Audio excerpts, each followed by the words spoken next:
or alternating hairstyles reduces friction acne. Phone contact with your face transfers bacteria and causes friction acne on the jawline and cheek. Using earbuds or speakerphone when possible, cleaning your phone screen regularly, and taking breaks from phone use reduce this contact-related acne. For occupational friction acne, workers in certain industries, workplace modifications and protective equipment prevent acne.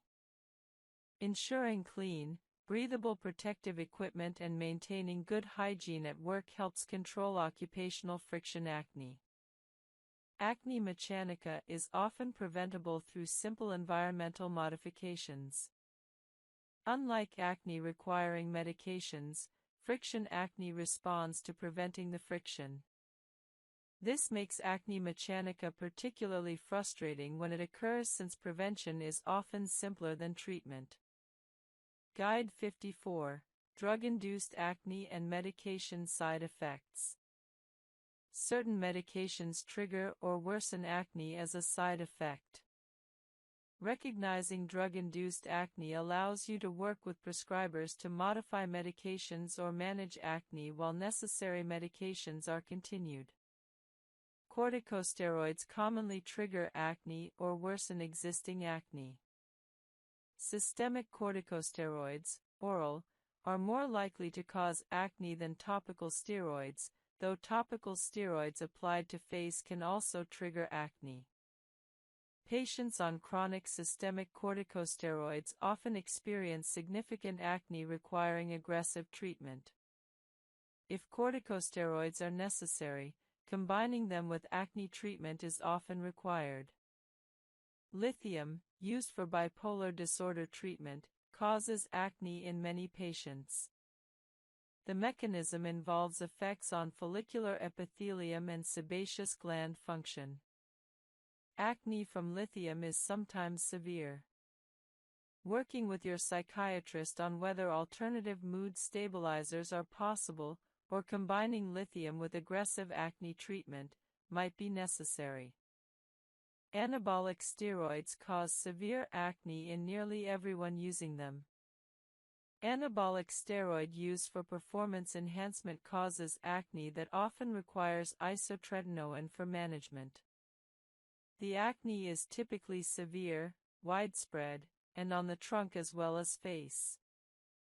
Hormonal contraceptives can either improve or worsen acne depending on the specific formulation. Progestins with androgenic properties, like levonorgestrel or norgestrel, might worsen acne, while progestins with minimal androgenic activity, like norgestimate or drospirenone, often improve acne. If birth control is worsening acne, switching to a formulation with less androgenic progestin often helps. Anti-seizure medications sometimes worsen acne through various mechanisms. Working with your neurologist if seizure medications are worsening acne might identify alternatives or necessitate aggressive acne management. Vitamin B12 supplementation can paradoxically worsen acne in some individuals through unknown mechanisms. If you take B12 supplements and notice acne worsening, discontinuing B12 might help. Iodine-containing supplements or medications can trigger acne. High-dose iodine supplementation is associated with acne worsening. This is one reason avoiding excessive iodine supplementation unless specifically indicated is prudent. Phenytoin, anti-seizure medication, and other older anti-seizure drugs can trigger acne or gingival hyperplasia, gum overgrowth. If these medications are necessary, managing side effects is required. When drug-induced acne is suspected, first confirm with your prescribing healthcare provider that the medication is likely the culprit. Assess whether alternative medications without acne side effects exist. If alternatives don't exist, combine the medication with aggressive acne treatment. Don't discontinue necessary medications without medical guidance even if acne worsens. Guide 55. nutritional deficiencies and acne, zinc, vitamin D, selenium, and beyond. Certain nutritional deficiencies correlate with worse acne. Understanding which deficiencies affect acne allows you to assess your nutritional status and supplement if needed. Zinc deficiency is well established as correlating with worse acne. Zinc supports immune function, wound healing, and inflammation regulation, all relevant to acne. People with zinc deficiency have notably worse acne. Supplementing adequate zinc, 30 mg daily, often improves acne significantly if deficiency exists.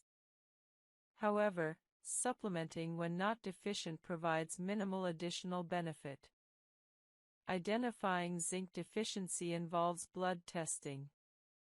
However, zinc blood levels don't always accurately reflect total body zinc stores, making interpretation complex. If you suspect zinc deficiency, discussing blood zinc testing with your healthcare provider is reasonable. Vitamin D deficiency correlates with worse acne and increased inflammation. Vitamin D supports immune function and has anti-inflammatory effects. Many people, particularly those in northern climates or those who avoid sun exposure, have vitamin D deficiency. Supplementing vitamin D at 1000 to 400 IU daily improves acne in some individuals, particularly those with low baseline levels. Testing vitamin D status can help identify deficiency. Selenium deficiency affects immune function and skin health. Adequate selenium, 55 to 200 micrograms daily, supports skin health. However, acne-specific benefits of selenium supplementation aren't definitively established. Iron deficiency, particularly in menstruating women, can affect overall skin health and healing. Severe iron deficiency anemia causes various health problems including poor wound healing and immune dysfunction. However, iron supplementation for non-deficient people doesn't improve acne. Vitamin A, retinol, deficiency causes follicular hyperkeratinization and immune dysfunction contributing to acne. However, toxicity from excess vitamin A is also problematic. Getting adequate vitamin A through diet, liver, sweet potato, leafy greens, is ideal. Supplementing vitamin A is only necessary if deficient. B vitamins, particularly B5, pantothenic acid, are promoted for acne at very high doses, 10+ grams daily. However, evidence is weak and high-dose B5 causes diarrhea frequently. Normal B vitamin intake through diet or multivitamin supplementation supports general health without special acne benefits. Omega-3 fatty acid deficiency promotes systemic inflammation worsening acne. Getting adequate omega-3s, 1 to 2 grams EPA plus DHA daily from fish or supplements, supports skin health through inflammation reduction. Identifying nutritional deficiencies, blood testing can assess status for most nutrients. Dietary assessment helps identify if diet provides adequate nutrients, considering supplementation if deficiencies are identified. However, supplementing without deficiency rarely provides additional benefit. Getting nutrients through food when possible is preferable to supplementation. Guide 56, Occupational Acne Syndromes, Tar acne, Oil acne, and Chemical exposure. Workers in certain occupations experience acne specifically from occupational chemical exposures. Understanding occupational acne helps you implement prevention strategies and pursue appropriate treatment. Tar acne develops in workers exposed to coal tar, crude oil, and petroleum products. Mechanics, road workers, and petroleum industry workers are susceptible. Tar acne results from follicular occlusion and irritation from these substances. Appearance is often on exposed areas, hands, face, neck, forearms. Oil acne develops in workers exposed to mineral oils and cutting fluids in metalworking. Of those who do experience some acne recurrence, it's typically mild and easily manageable with topical treatments, a vast improvement from their initial severe acne. Isotretinoin's effectiveness is why it's considered the gold standard for severe acne. The trade-off of potential side effects is justifiable when dealing with acne severe enough to cause permanent scarring or significant psychological distress. However, isotretinoin is teratogenic, meaning it causes severe birth defects if taken during pregnancy. This is the primary reason for its strict regulation and monitoring requirements. Any woman of childbearing age must use 2 reliable contraception methods while on isotretinoin and for 1 month after stopping. Monthly pregnancy tests are mandatory. This requirement, while burdensome, has made isotretinoin a reasonably safe option when guidelines are followed. Isotretinoin requires enrollment in the 𝑭𝒂𝒄𝒊𝒂𝒍 program in the United States. This program mandates monthly office visits, monthly laboratory tests, and strict documentation of contraception use for women. Prescribers must be registered, pharmacies must be registered, and patients must comply with all requirements. While this oversight seems excessive, it exists to prevent the tragic scenario of a teratogenic medication being used during pregnancy.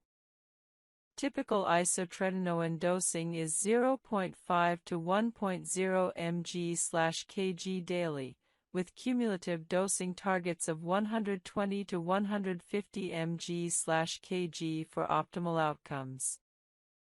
A person weighing 70 kilograms might receive 35 to 70 milligrams daily. Treatment duration typically lasts 4 to 6 months, depending on dosing and individual response. Higher cumulative doses correlate with lower relapse rates. Common side effects of isotretinoin include severe dryness affecting skin, lips, and mucous membranes. Lip dryness is nearly universal. Most patients require intensive lip balm use throughout treatment. Dry skin often requires frequent application of heavy moisturizers. These side effects, while uncomfortable, are manageable. Using a humidifier, applying moisturizer multiple times daily, using occlusive lip balms, and using artificial tears for dry eyes all help manage these effects.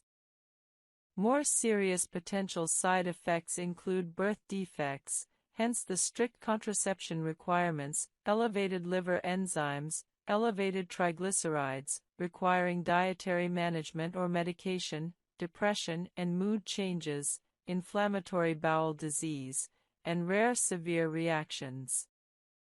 These serious side effects necessitate baseline laboratory testing, monthly laboratory monitoring, and careful symptom assessment. Any concerning symptoms should be reported to your dermatologist immediately.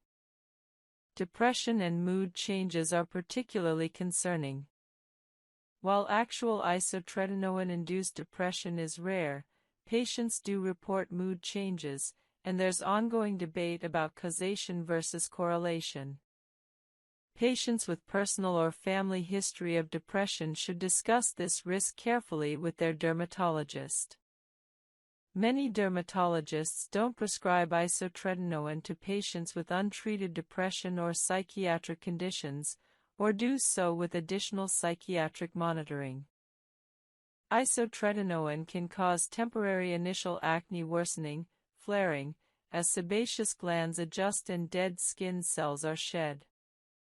This flaring is temporary and can be managed with topical treatments or low-dose oral corticosteroids in severe cases. Muscle and joint pain occur in some patients, typically mild but sometimes bothersome. This side effect often improves with continued use or resolves after treatment stops. Who is an appropriate candidate for isotretinoin? Severe nodular acne with risk of scarring is the classic indication. Acne resistant to maximum dose oral antibiotics combined with topical retinoids for at least 3 to 4 months is another strong indication. Any acne causing significant psychological distress or affecting quality of life substantially is also appropriate. Recurrent acne after previous isotretinoin course might be retreated with isotretinoin, though some dermatologists reserve retreatment for specific circumstances. The process of obtaining isotretinoin involves consultation with a dermatologist willing to prescribe it, understanding all requirements and side effects, baseline laboratory testing, and enrollment in 𝑰𝒏𝒏𝒔𝒊𝒏𝒈. For women, establishing contraception plan is necessary. Once established on isotretinoin, compliance with monthly visits and laboratory tests is mandatory. Noncompliance results in treatment discontinuation. Cost is a consideration. Isotretinoin itself is relatively inexpensive. The original brand Accutane is expensive, but generic isotretinoin is affordable. However, the required monthly visits and laboratory tests add significant cost. Insurance typically covers isotretinoin for severe acne, but coverage varies. Discussing cost with your dermatologist before starting is important. Results from isotretinoin are remarkable. Most patients experience dramatic acne improvement within 1 to 2 months, with near-complete clearance by 3 to 4 months. The persistence of results years after treatment completion is what makes isotretinoin special. Most other treatments require ongoing use for results to persist. Post-isotretinoin skin care involves using gentle products, as skin is often more sensitive after treatment. Many patients can use minimal skin care after isotretinoin, though some benefit from occasional retinoid maintenance to prevent any acne recurrence. Most patients can essentially stop acne-focused skin care and use only basic skin care and sunscreen. Isotretinoin should not be your first treatment. Attempting appropriate topical treatments, salicylic acid, benzoyl peroxide, retinoids, and potentially oral antibiotics for several months should precede isotretinoin consideration. However, if you have severe acne causing scarring risk or significant distress, don't suffer for years without considering isotretinoin. Discuss it with your dermatologist if you have severe, resistant acne. Guide 22, Oral Antibiotics for Acne, Types, Mechanisms, Resistance, and Long-Term Management. Oral antibiotics have been acne treatment staples for decades, effectively controlling moderate to severe inflammatory acne. Understanding antibiotic options, their effectiveness, the critical issue of antibiotic resistance, and appropriate usage patterns is essential for optimal acne treatment. Oral antibiotics treat acne through multiple mechanisms. First, they kill Cutibacterium acnes bacteria, reducing bacterial colonization in follicles. Second, at acne-treating doses, they have significant anti-inflammatory effects beyond their antibacterial properties. Third, they can reduce lipase production, an enzyme that increases sebum irritancy, decreasing acne inflammation. The combination of these effects makes antibiotics highly effective for inflammatory acne. Doxycycline is the most commonly prescribed oral antibiotic for acne. It's effective, relatively inexpensive, and generally well tolerated. Typical dosing is 100 mg once or twice daily. Doxycycline has additional anti-inflammatory effects beyond its antibacterial action, partly explaining its effectiveness for acne. However, doxycycline has notable drawbacks. It can cause photosensitivity, sun sensitivity, so strict sunscreen use is essential during treatment. It can cause esophageal irritation if not taken properly, requiring taking it upright with significant water and not lying down for 30 minutes afterward. Some women experience vaginal yeast infections due to disruption of normal bacterial flora. Birth control pill effectiveness can be reduced by doxycycline in some individuals, requiring backup contraception. Minocycline is an alternative tetracycline antibiotic with similar effectiveness to doxycycline. It's lipophilic, fat-soluble, allowing it to penetrate sebaceous glands well. Minocycline can cause blue discoloration of skin and mucous membranes with long-term use. While this is reversible upon discontinuation, it's an undesirable potential side effect. Minocycline also has slightly higher risks of drug-induced lupus and autoimmune hepatitis compared to doxycycline, though these are rare. Many dermatologists now prefer doxycycline over minocycline due to these considerations. Azithromycin is a macrolide antibiotic sometimes used for acne. It's taken at lower doses than typical infection-treating doses, 250 mg 3 times weekly. Azithromycin has strong anti-inflammatory effects. However, Cutibacterium acnes resistance to azithromycin is increasingly common, making it less reliable than tetracyclines. Azithromycin is often reserved for patients who cannot tolerate tetracyclines. Trimethoprim sulfamethoxazole, TMPSMX, is a combination antibiotic occasionally used for acne, particularly in patients who cannot tolerate tetracyclines. However, it's less effective than tetracyclines and has higher allergy rates, limiting its use. Isotretinoin can cause temporary initial acne worsening, flaring, as sebaceous glands adjust and dead skin cells are shed. This flaring is temporary and can be managed with topical treatments or low-dose oral corticosteroids in severe cases. Muscle and joint pain occur in some patients, typically mild but sometimes bothersome. This side effect often improves with continued use or resolves after treatment stops. Who is an appropriate candidate for isotretinoin? Severe nodular acne with risk of scarring is the classic indication. Acne resistant to maximum dose oral antibiotics combined with topical retinoids for at least 3 to 4 months is another strong indication. Any acne causing significant psychological distress or affecting quality of life substantially is also appropriate. Severe acne. Preventing antibiotic resistance through early intervention with non-antibiotic treatments preserves antibiotic effectiveness if future antibiotics are needed. Starting with topical treatments rather than immediately jumping to oral antibiotics is prudent prevention approach. Education about acne myths prevents harmful behaviors. Teaching teenagers that acne results from poor hygiene, untrue, chocolate causes acne, unproven, or picking helps, false, prevents reinforcing these myths. Accurate education supports evidence-based prevention. Professional guidance for high-risk individuals might include dermatology consultation for those with strong family histories or early acne onset. Early professional involvement can prevent severe acne development.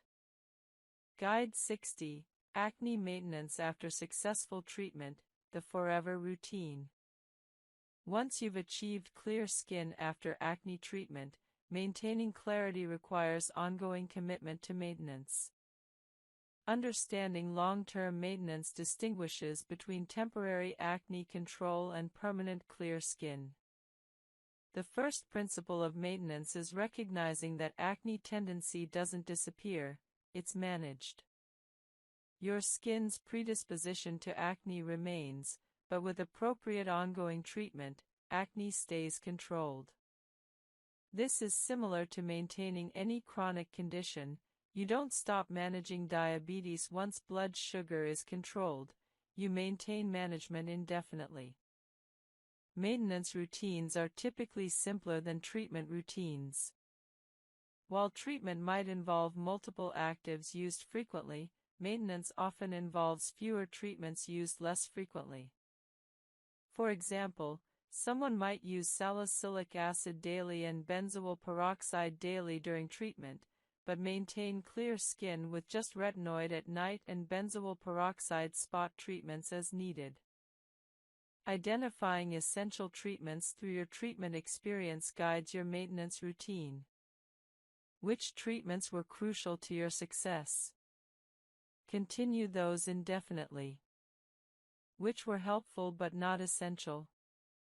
Consider dropping these if your skin tolerates it, simplifying your routine while maintaining clarity. Seasonal adjustments remain important long-term. Winter might require slightly more moisturizing or reduced exfoliation frequency. Summer might require increased sun protection. These adjustments maintain skin health across seasons. Stress management, sleep, diet, and other lifestyle factors remain important long-term. While you might relax some during periods of stability, reverting entirely to poor habits causes acne recurrence. Maintaining reasonable health habits supports ongoing skin clarity. Monitoring your skin regularly allows early detection of potential recurrence. Monthly self-assessments identifying any new breakouts allows you to intensify treatment immediately if needed, preventing minor breakouts from progressing to significant acne. Having your dermatologist's contact information and willingness to contact them if acne recurs despite maintenance allows quick professional intervention. Don't try to solve recurrent acne alone for months, get professional help quickly. Keeping maintenance products on hand prevents running out and missing treatments due to product unavailability.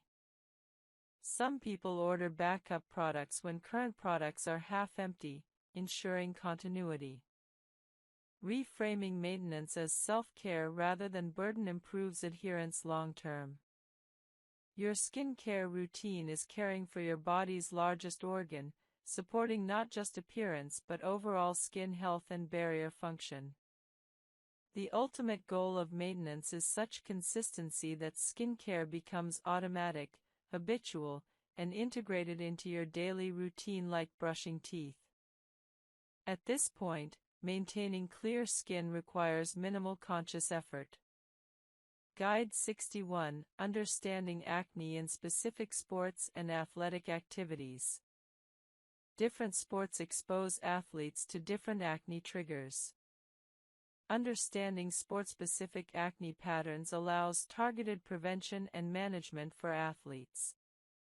Swimming exposes skin to chlorine and often tight, non-breathable swimwear.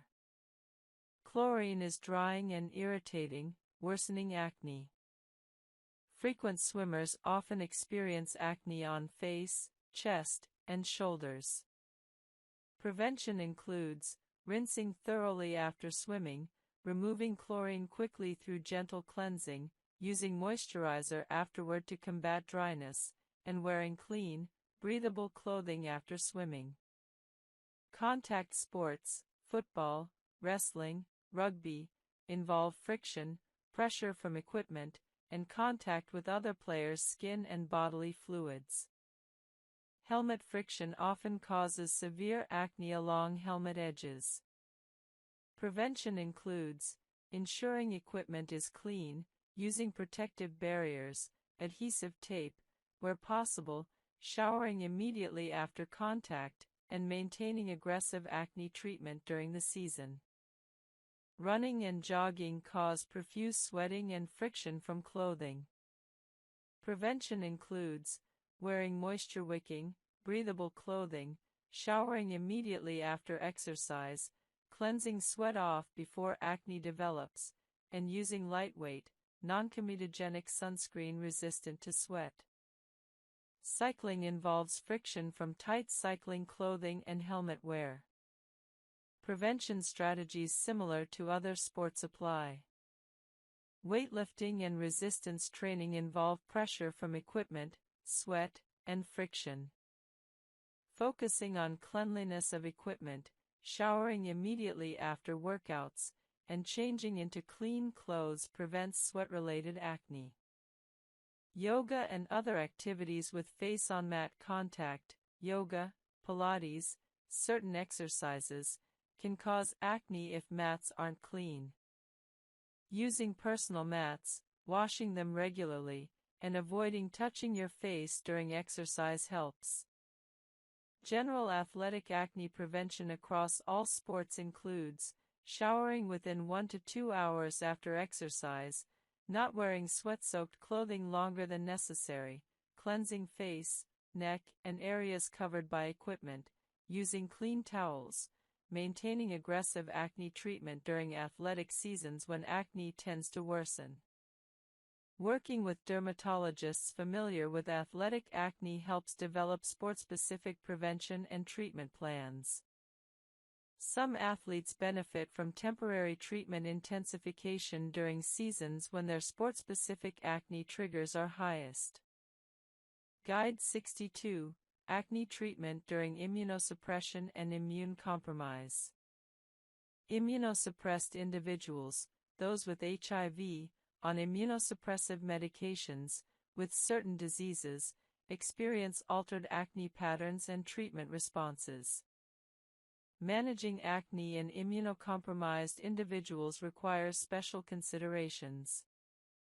Severe acne with unusual presentations can indicate immune compromise in some contexts. If acne is unusually severe, doesn't respond to standard treatments, or has atypical features, immune status should be assessed. Immunosuppression can paradoxically worsen or improve acne depending on the specific immune alteration. HIV infection, particularly with low CD4 counts, is associated with worse acne and unusual presentations. Improving immune function through antiretroviral therapy often improves acne. Immunosuppressive medications, for transplant, autoimmune disease, or other conditions, sometimes worsen acne through various mechanisms. Managing acne in immunosuppressed individuals requires careful coordination with prescribers to avoid interactions and ensure appropriate acne treatment. Live bacterial vaccines are contraindicated in immunosuppressed individuals. This limits probiotic supplement options in severely immunocompromised people to non-viable probiotics, postbiotics, fermented foods. Isotretinoin should be used cautiously or potentially avoided in severely immunocompromised individuals due to risks of severe side effects and reduced healing capacity. However, isotretinoin can be used in mildly immunocompromised individuals with appropriate monitoring. Standard topical acne treatments are generally safe in immunocompromised individuals, though infection risk from acne. Most retinization symptoms peak at weeks 2 to 4 and resolve by weeks 6 to 8. However, expecting this phase mentally prepares you to persist through it rather than discontinuing retinoids prematurely. Managing retinization involves strategic moisturizing.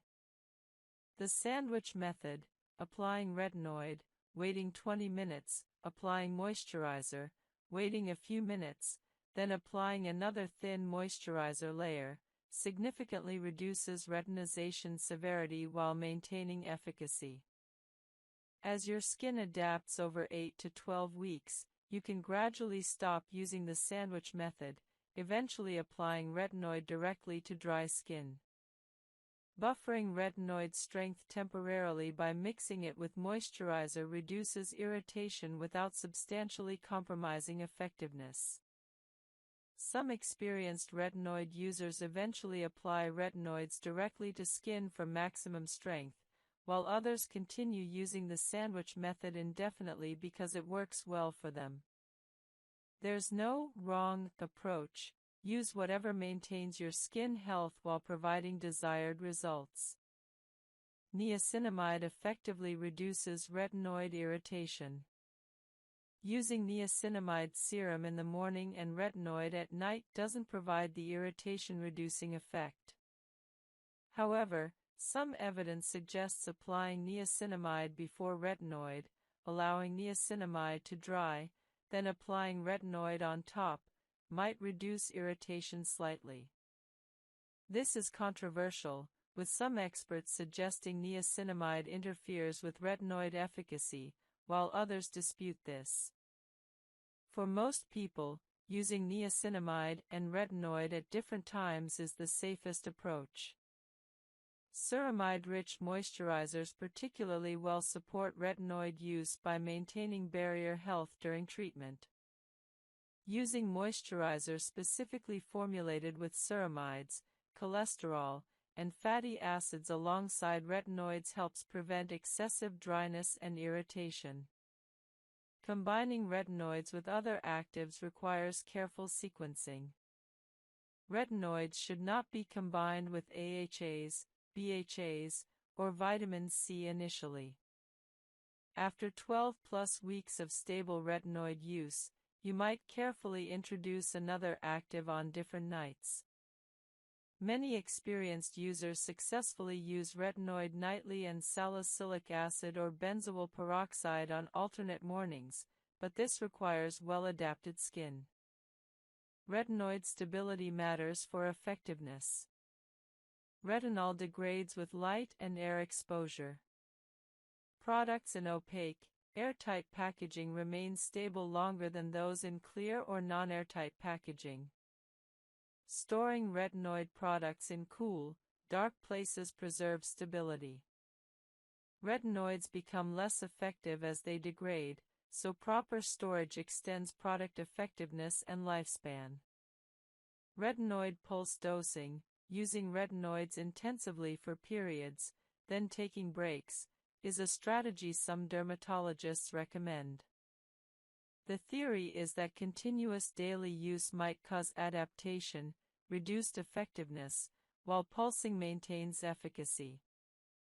However, most retinoid experts recommend continuous daily use for consistent results.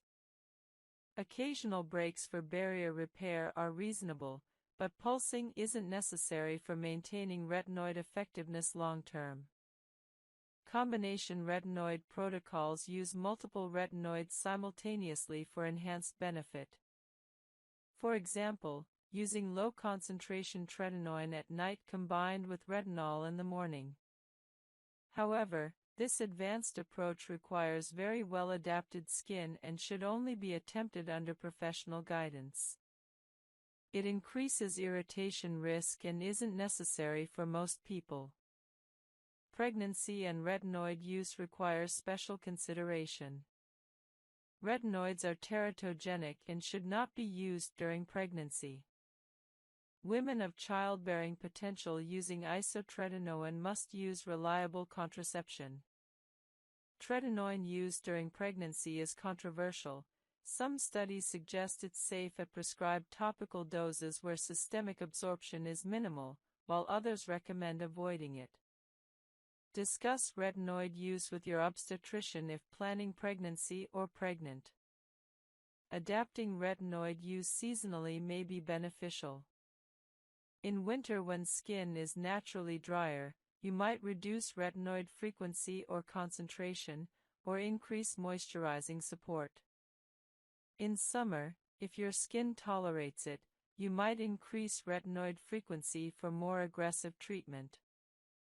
Signs of excessive retinoid use include severe dryness, persistent redness beyond the initial retinization phase, barrier compromise, or contact dermatitis.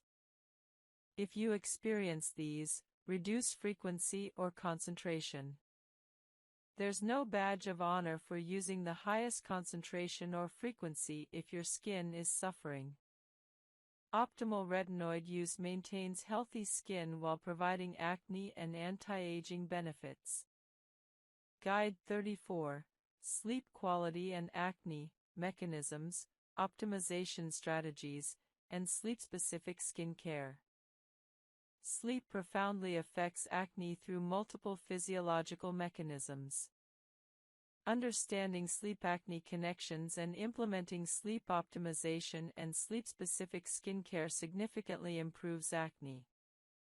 During sleep, your body undergoes restorative processes crucial for skin health. Growth hormone peaks during deep sleep, supporting skin repair and collagen production. Cortisol, the stress hormone, declines during sleep, reducing inflammation.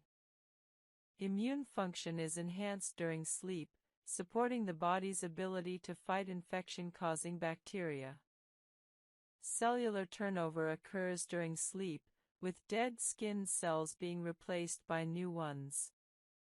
All these processes directly support clear, healthy skin. Poor sleep disrupts these beneficial processes. Insufficient sleep, less than 7 hours nightly, increases cortisol, promotes inflammation, impairs immune function, and disrupts cellular turnover. The result is worsened acne within days of poor sleep.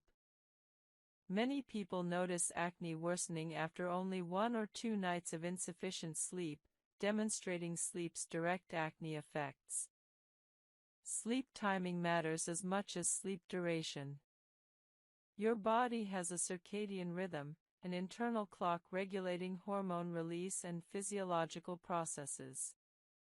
Disrupted circadian rhythm, from shift work, irregular sleep schedules, or jet lag, worsens acne even if total sleep duration is adequate. Maintaining consistent sleep schedules, going to bed and waking up at the same times daily, optimizes circadian rhythm function and supports skin health. Sleep quality matters beyond duration. Fragmented sleep with frequent awakenings, even if total sleep time is adequate, compromises skin health. Poor sleep quality is associated with worse acne. Improving sleep quality requires addressing sleep disruptions through sleep hygiene optimization. Sleep position might influence acne through mechanical and bacterial mechanisms. Sleeping on your back avoids facial contact with pillows and your hands, reducing friction acne and bacterial transfer to your face.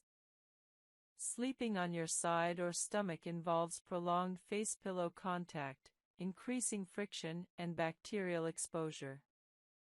However, changing sleep position is difficult if you're not accustomed to it. If you naturally sleep on your side or stomach, prioritize other acne management strategies rather than forcing an uncomfortable sleep position change.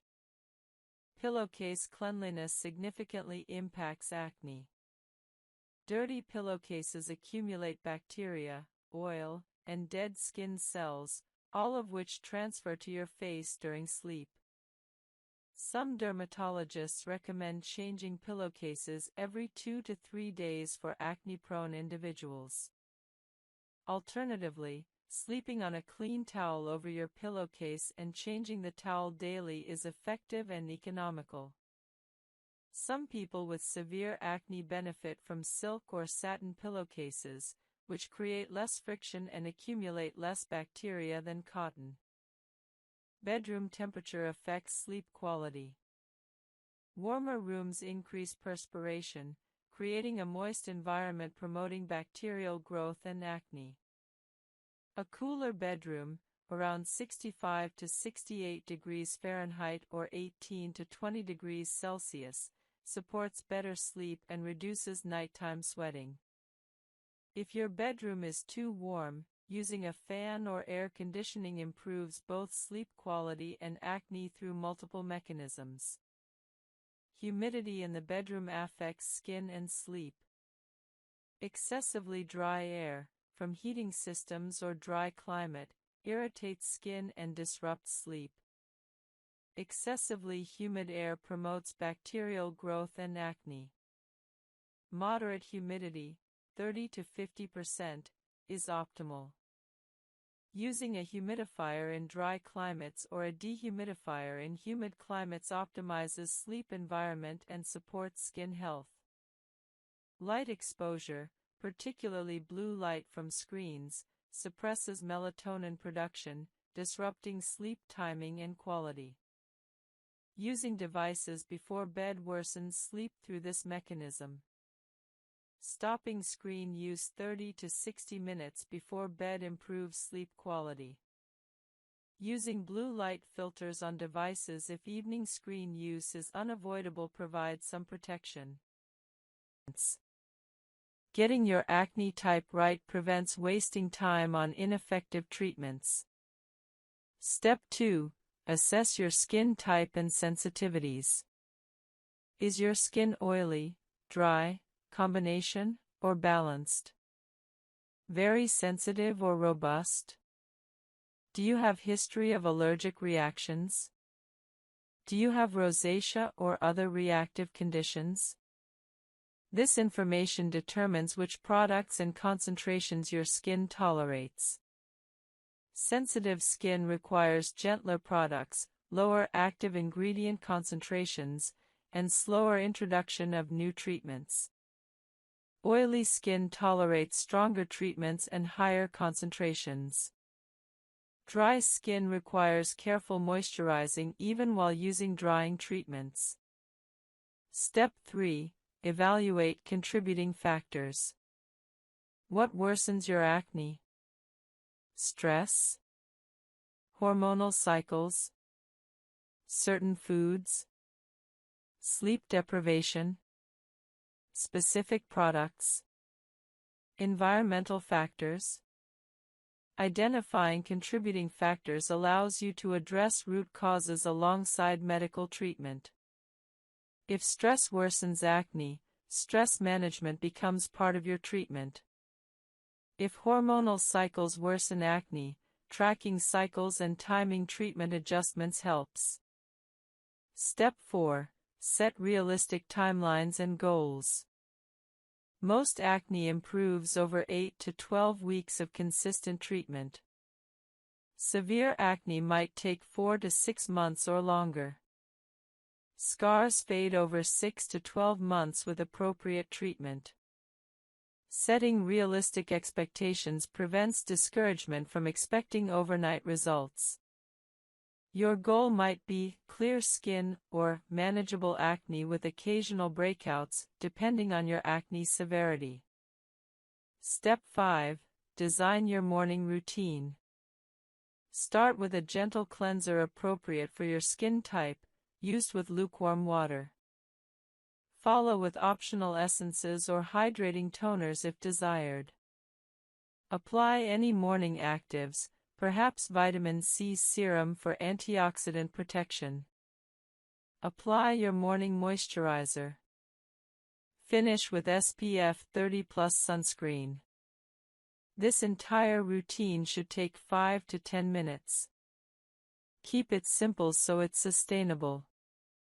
Step 6. Design your evening routine. Start with makeup removal if applicable, oil-based cleanser or micellar water. Follow with your evening cleanser. Apply any evening hydrating toners or essences. Apply your primary acne treatment, perhaps salicylic acid or benzoyl peroxide, starting at low frequency, typically 2 to 3 times weekly. After allowing this to dry, wait 10 to 20 minutes, apply your moisturizer. If using retinoids, apply them now, after at least 2 to 3 weeks of tolerance building. Optional, apply occlusive oil or balm as final step if your skin is dry. Step 7. Plan your treatment introduction sequence. Never introduce multiple new treatments simultaneously. Introduce your first active treatment, perhaps salicylic acid. Use it 2 to 3 times weekly for 3 to 4 weeks, then reassess. If tolerating well and seeing some improvement, after 4 weeks consider introducing a second active, perhaps benzoyl peroxide on different days/times. Build your routine gradually over 8 to 12 weeks. This patience is rewarded with better long-term results than aggressive starting. Step 8. Plan adjustments based on response. After 8 to 12 weeks of consistent treatment, reassess. Is acne improving? Are side effects manageable? Do you need to increase treatment intensity? Based on your assessment, you might increase frequency of treatments, increase concentration, add another treatment, or make other adjustments. However, only adjust one variable at a time so you know what caused any changes. Step 9. Incorporate lifestyle factors. Alongside your skincare routine, implement dietary changes, reduce sugar, increase antioxidants, perhaps reduce dairy. Prioritize sleep, 7 to 9 hours nightly. Implement stress management, meditation, exercise, or your preferred method. These factors take 4 to 8 weeks to show skin effects but provide significant benefits. Step 10. Plan professional treatments if appropriate. If after 12 weeks of diligent home care your acne hasn't adequately improved, consider professional treatments like chemical peels, laser, or blue light therapy. Monthly professional treatments combined with home care often produce better results than home care alone for moderate to severe acne. Step 11. Plan long-term maintenance. Once your acne clears, identify which treatments were essential for your success and continue them at maintenance levels. Your maintenance routine might be simpler than your treatment routine, perhaps just retinoid at night and sunscreen during the day, but it should continue indefinitely to prevent acne recurrence. Step 12. Build flexibility for adjustments. Your perfect routine isn't static. Seasonal changes, life stress changes, hormonal cycles, and other factors might necessitate routine adjustments. Have a plan for intensifying treatment during high-risk times, increased stress, menstrual cycle high-risk phase. Be willing to adjust your routine based on your skin's response rather than rigidly sticking to something not working. A sample personalized routine for moderate inflammatory acne might look like: morning, gentle cleanser niacinamide serum, optional, lightweight moisturizer SPF 30+ sunscreen. Evening, makeup removal if applicable, gentle cleanser hydrating toner/essence, optional, benzoyl peroxide 2.5%, 3 to 4 times weekly initially, moisturizer optional, retinoid, starting 2 to 3 times weekly after tolerance built. Lifestyle, 7 to 9 hours sleep, 30 minutes exercise 5 times weekly, stress management, diet emphasizing whole foods with reduced sugar. Professional, monthly superficial chemical peels if available. Timeline, 8 to 12 weeks for significant improvement, 6 months for near-complete clarity. This framework is meant as guidance, not prescription. Your perfect routine will be unique to your specific acne type, skin characteristics, lifestyle, and preferences. The principle is starting conservatively, progressing gradually, incorporating evidence-based treatments, addressing lifestyle factors, and maintaining long-term consistency. This approach works because it respects your individual skin while following scientific principles of acne treatment. Remember, there's no single, best, acne treatment. There's only the best treatment for your individual skin. Finding that treatment requires some experimentation, patience, and willingness to adjust based on results. Most acne responds to consistent, appropriate treatment. Your clear skin is achievable with the right approach for you specifically. The ultimate lesson: acne is treatable. Whether your path involves topical treatments, professional treatments, hormonal interventions, or isotretinoin, solutions exist for your specific acne. Finding the right approach for your individual situation, maintaining patience and consistency, and persisting through initial difficulties leads to clear, healthy skin. Your acne journey is unique, but clear skin is absolutely achievable. #20 Expert Level Skin Care and Acne Treatment Guides, Part 3. Each guide, 10 to 15 minutes reading time. Guide 31, Acne Scar Treatments, Comprehensive Guide to All Scar Types and Advanced Therapy Options. Acne scars represent permanent reminders of severe acne, but modern dermatology offers numerous treatment options that can significantly improve scarring. Understanding different scar types, appropriate treatments, realistic outcomes, and combination approaches enables you to effectively address post-acne scarring. Acne scars exist in 3 primary morphologies, each requiring different treatment approaches. Ice pick scars are deep, narrow indentations resembling puncture wounds from an ice pick. These scars have sharp edges and typically measure 1 to 4 mm in diameter but penetrate deeply into the dermis. Ice pick scars are difficult to treat because their narrow base makes many standard treatments ineffective. Boxcar scars are wider depressions with relatively flat bottoms and sharp, vertical edges. These scars typically measure 4 to 6 mm or larger in diameter. Boxcar scars appear similar to chickenpox scars. Rolling scars are shallow depressions with sloping, rounded edges creating a wave-like appearance across the skin. Rolling scars often appear worse when skin is stretched due to their tethered nature. Understanding scar depth and type guides treatment selection. Shallow scars are often more responsive to surface treatments, while deep scars require deeper penetrating treatments. Mixed scar types within the same individual require combination approaches.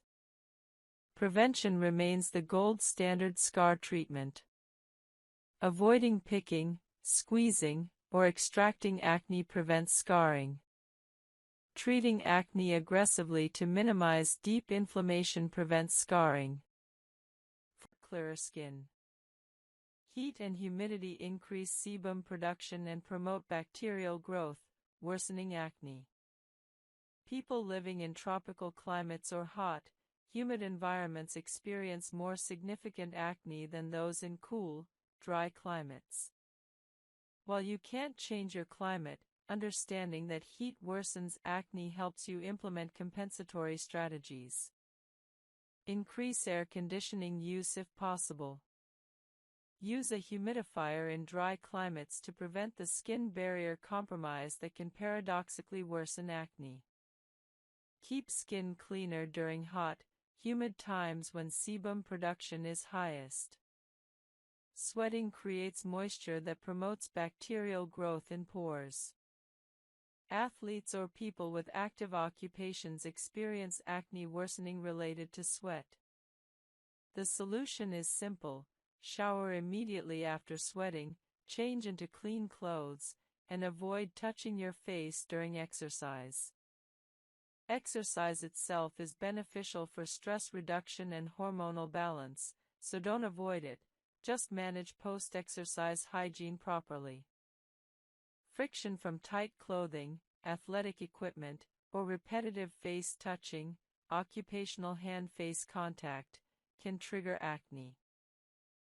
Friction acne appears where contact occurs, under helmet straps, where backpack straps compress skin, on the jawline from phone contact. Wearing loose, breathable clothing, ensuring equipment is clean, and avoiding touching your face helps prevent friction acne. Occupational chemical exposure contributes to acne in certain professions. Workers in automotive, petrochemical, or metalworking industries' exposure to mineral oils, cutting fluids, and other chemicals experience acne, occupational acne. Wearing appropriate protective equipment, washing thoroughly after work, and changing out of contaminated clothing help prevent this exposure-related acne. Chlorine exposure worsens acne, particularly in swimmers. Chlorine is drying and irritating to acne-prone skin. Swimmers should rinse immediately after swimming to remove chlorine, wash hair to prevent chlorine transfer to facial skin, and use protective products before swimming if possible. Air pollution contains particulates and oxidative stressors that settle on skin, potentially worsening acne. People living in high-pollution areas experience more acne than those in low-pollution areas. While moving isn't feasible for most people, understanding pollution as a contributing factor helps. Using air purifiers indoors, minimizing outdoor time during high-pollution days, and thorough daily cleansing to remove particulates helps mitigate pollution effects. Secondhand smoke exposure contains numerous irritants and oxidative stressors. While not as significant as direct smoking, secondhand smoke exposure is associated with worse acne. Avoiding secondhand smoke exposure is beneficial. Stress from work, relationships, or other sources increases cortisol, promoting inflammation and acne. High-stress occupations correlate with worse acne. Implementing stress management is therefore essential. Exercise, meditation, adequate sleep, and time away from work all reduce work-related stress and its acne effects. Blue light from screens, phones, computers, tablets, may contribute to acne through unknown mechanisms, though evidence is still emerging. Some evidence suggests blue light increases inflammatory markers. Limiting screen time, using blue light filters on devices, and taking frequent breaks from screens might help, particularly for those with screen-heavy occupations. Hard water, high mineral content, may contribute to acne through various mechanisms. Installing a water softener or using a shower filter might help if you have very hard water, though evidence is limited. At minimum, thorough rinsing after cleansing ensures no mineral buildup remains. Tap water quality varies by location. Some tap water contains significant levels of chlorine or other chemicals potentially irritating to acne-prone skin. Using filtered water for rinsing after cleansing or using distilled water as a final rinse might help those with particularly sensitive skin. Hormonal disruption from endocrine-disrupting chemicals in products and the environment contributes to acne. Bisphenol A, BPA, and phthalates in some plastics can disrupt hormones. Using BPA-free bottles and containers, reducing plastic use, and choosing natural products when possible reduces exposure to potential endocrine disruptors. Occupational stress combined with other factors creates a synergistic acne worsening effect. Someone working a stressful job in a hot, humid environment while wearing work clothing that causes friction experiences multiple acne-promoting factors simultaneously. Addressing modifiable factors helps mitigate cumulative effects. Understanding your specific environmental and occupational exposures allows you to make targeted changes. If heat and humidity worsen your acne, cooling strategies help. If your occupation involves chemical exposure, protective equipment helps. If stress is primary, stress management helps. Identifying your specific environmental contributors guides your approach to minimizing their acne impact. Guide 33: Advanced Retinoid Protocols and Optimization Strategies. Retinoids represent some of the most powerful acne and anti-aging treatments available, but optimizing their use requires understanding advanced protocols and strategies beyond basic application. Mastering retinoid use transforms results. Retinoid strength exists on a spectrum from gentlest, over-the-counter retinol, to most potent, prescription tretinoin. Over-the-counter retinol at 0.25 to 0.3% concentration is appropriate for first-time retinoid users. After establishing tolerance over 8 to 12 weeks, you might advance to stronger formulations. Retinol, retinaldehyde, at 0.05 to 0.1% concentration offers intermediate strength between retinol and tretinoin.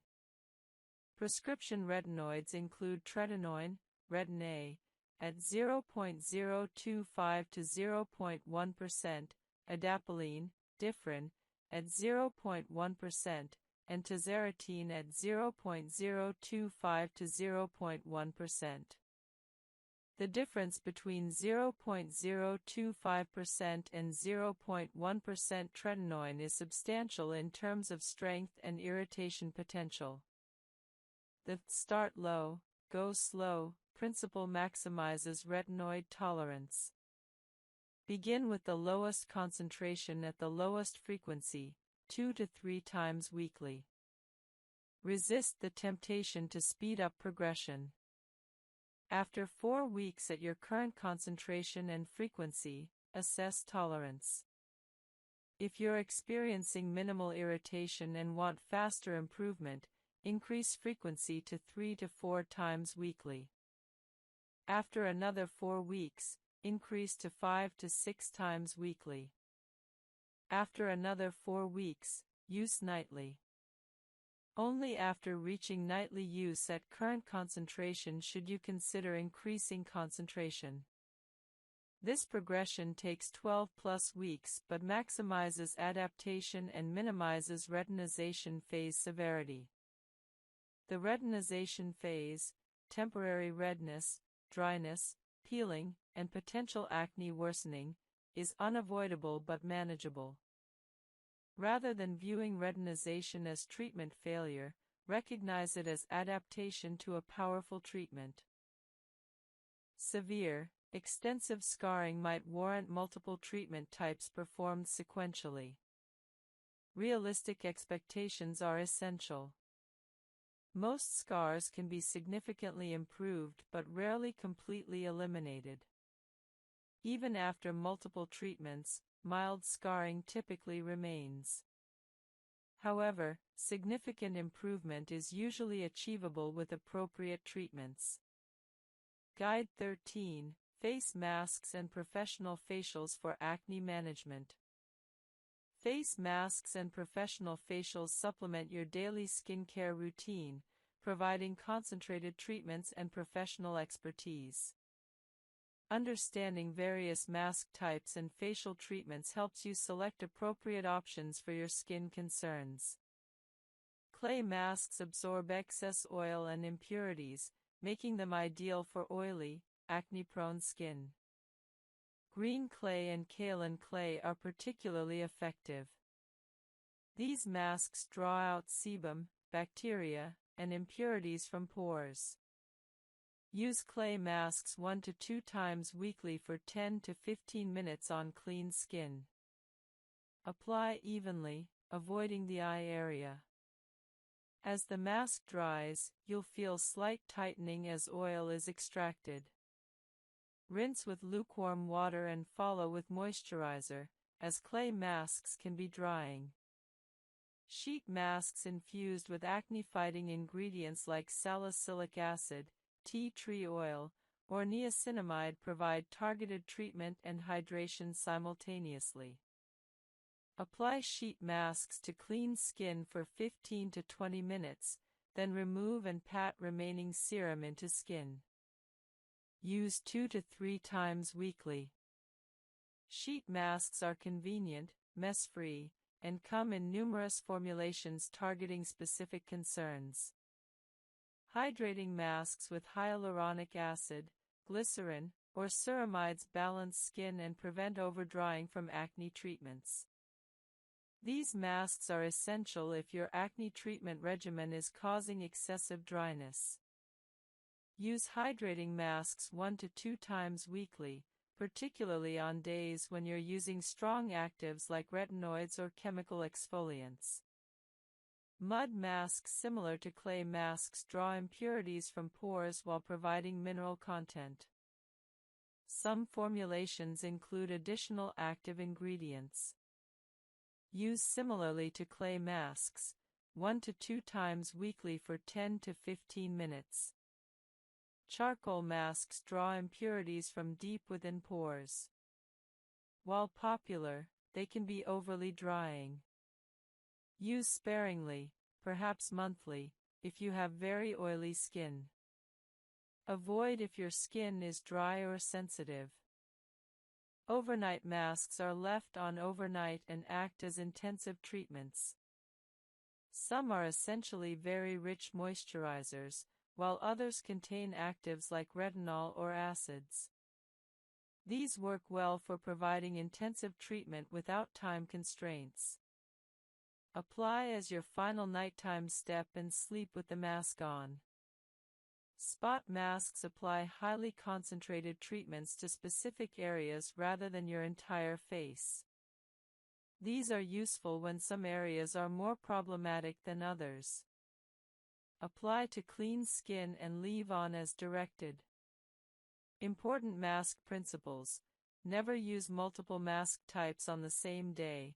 Choose one mask per skincare session. Always follow mask application with appropriate moisturizer, as masks can be drying. Start with masks once weekly, increasing frequency only as your skin demonstrates tolerance. Don't leave masks on longer than recommended. Longer application doesn't mean better results and risks overdrying. Masks are supplements to your core routine, not replacements for daily cleansing and treatment. Professional facials go beyond at-home masks, utilizing professional strength products, specialized equipment, and esthetician expertise.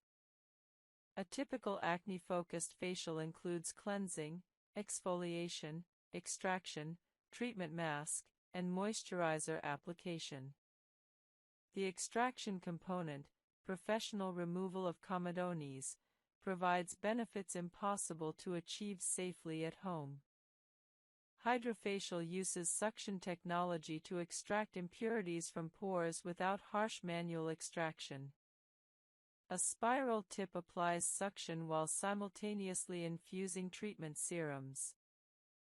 Hydrofacials provide immediate visible improvement, particularly for comedones.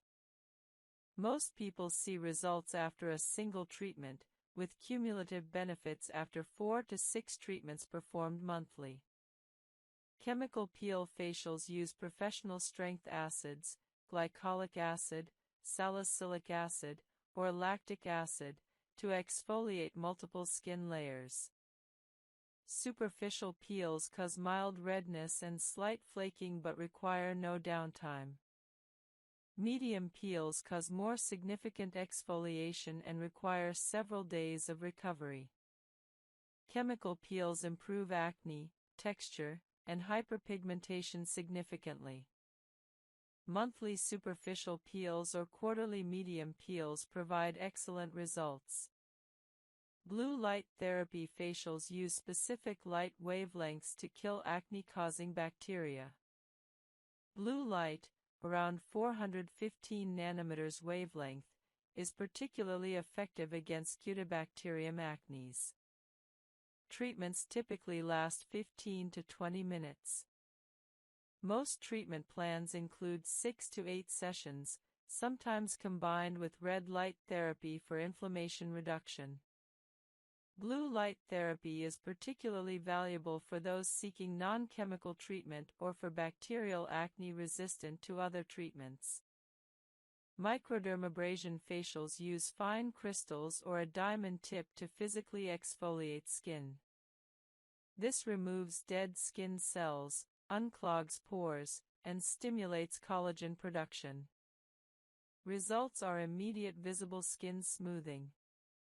Regular microdermabrasion, monthly, maintains clear skin and improves texture. Oxygen facials infuse pressurized oxygen with serums deep into skin. While marketed aggressively, evidence for exceptional benefits is limited. However, many people report improved hydration and glow after oxygen facials. Dermaplane facials use a sterile blade to remove fine facial hair and dead skin cells. This provides exfoliation and hair removal simultaneously. Results are immediate smooth, bright skin. However, dermaplane isn't appropriate for acne-prone or actively inflamed skin, as the blade can irritate lesions. Laser facials use laser technology for exfoliation, collagen stimulation, and targeted treatment of specific concerns. Fractional laser facials are gentler than full laser resurfacing and provide results with minimal downtime. Professional facials are most effective when combined with consistent home skincare. Monthly professional treatments combined with daily home routines yield better results than either approach alone. Professional treatments accelerate improvement and address concerns beyond what home treatments achieve. Frequency of professional facials depends on your skin concerns and treatment type. Most people benefit from monthly treatments initially, then maintenance every 4 to 8 weeks once acne clears. Discuss appropriate frequency with your esthetician or dermatologist based on your skin condition and treatment response. Professional facials can be expensive, but the results often justify the investment for moderate to severe acne or significant scarring. Many dermatology offices offer facials at reasonable costs compared to standalone aesthetic spas. Guide 14, Diet, Nutrition, and Lifestyle Changes for Clear Skin. While skincare products are essential for acne management, what you consume and how you live profoundly affects your skin. Understanding dietary and lifestyle factors allows you to address acne from internal and external angles simultaneously. High glycemic foods spike blood sugar rapidly. When blood sugar spikes, insulin surges, triggering increased sebaceous gland activity and androgen production, both of which worsen acne. Foods with high glycemic index include white bread, white rice, sugary beverages, refined cereals, and most processed snacks. Replace these with low glycemic alternatives: whole grain bread, brown rice, vegetables, legumes, and nuts. This dietary shift reduces blood sugar volatility and decreases acne-triggering hormonal responses. Dairy products, particularly milk, contain hormones and bioactive peptides that may trigger acne in susceptible individuals. Multiple studies demonstrate correlation between milk consumption and acne severity. The effect appears strongest with skim milk, likely because fat-soluble hormones are removed during processing, leaving bioactive peptides.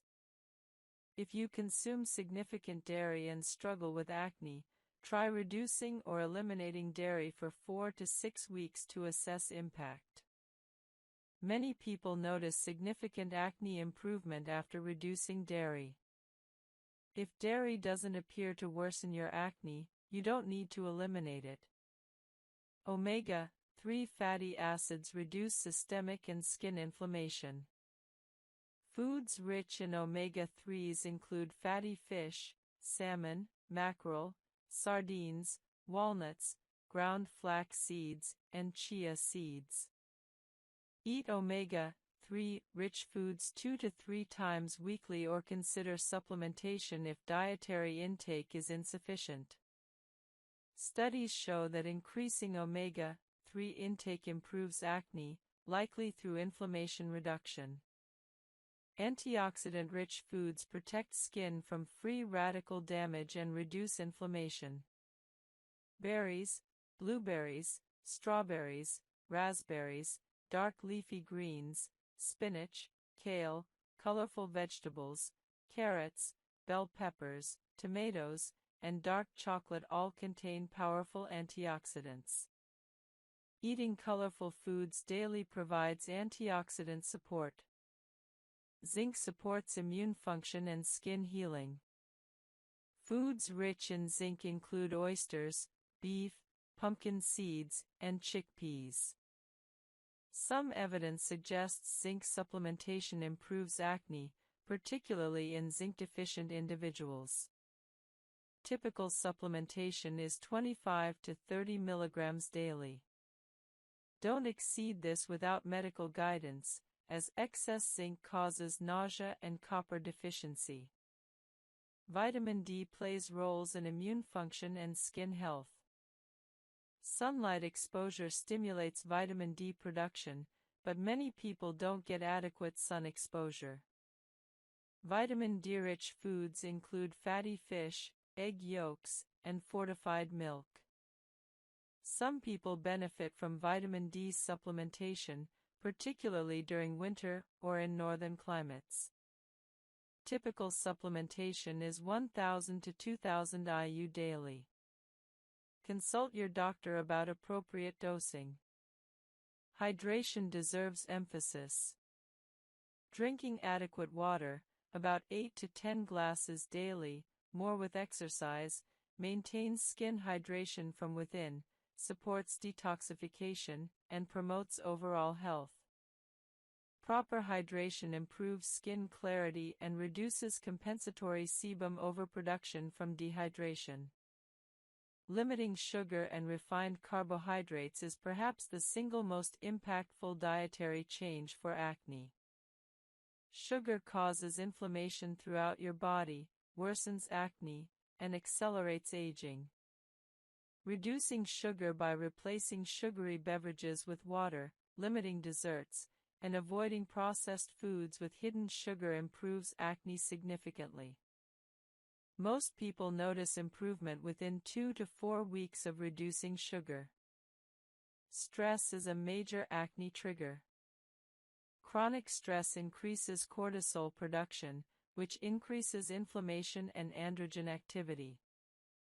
Stress also triggers immune dysfunction, promoting bacterial overgrowth. Implementing stress reduction techniques is therefore essential. Meditation, yoga, deep breathing exercises, regular exercise, and time in nature all reduce stress and cortisol levels. Exercise provides multiple acne benefits. Regular aerobic exercise, 30 minutes, 5 days weekly, reduces stress, improves circulation, regulates hormones, and promotes overall health. However, exercise-related acne can occur from sweat and friction. Shower immediately after exercising, change into clean clothes, and avoid touching your face during exercise. Despite temporary exercise-induced acne risk, the overall benefits of regular exercise substantially outweigh risks. Sleep profoundly affects skin health. During sleep, your body releases growth hormone and reduces cortisol, supporting skin repair and reducing inflammation. Poor sleep increases cortisol, promotes inflammation, disrupts hormonal balance, and worsens acne. Consistently getting 7 to 9 hours of quality sleep significantly improves acne. Implement good sleep hygiene, maintain consistent sleep schedules, avoid screens an hour before bed, keep your bedroom cool and dark, and limit caffeine in the afternoon. Alcohol consumption worsens acne through multiple mechanisms. Alcohol increases inflammation, disrupts gut health, which influences skin and dehydrates skin.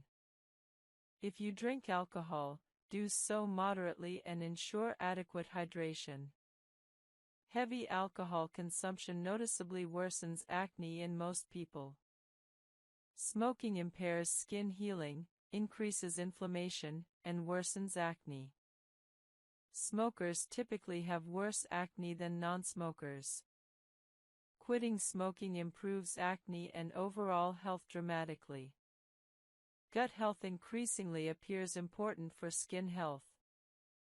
Poor gut microbiota diversity, gut inflammation, and increased intestinal permeability, leaky gut, correlate with acne.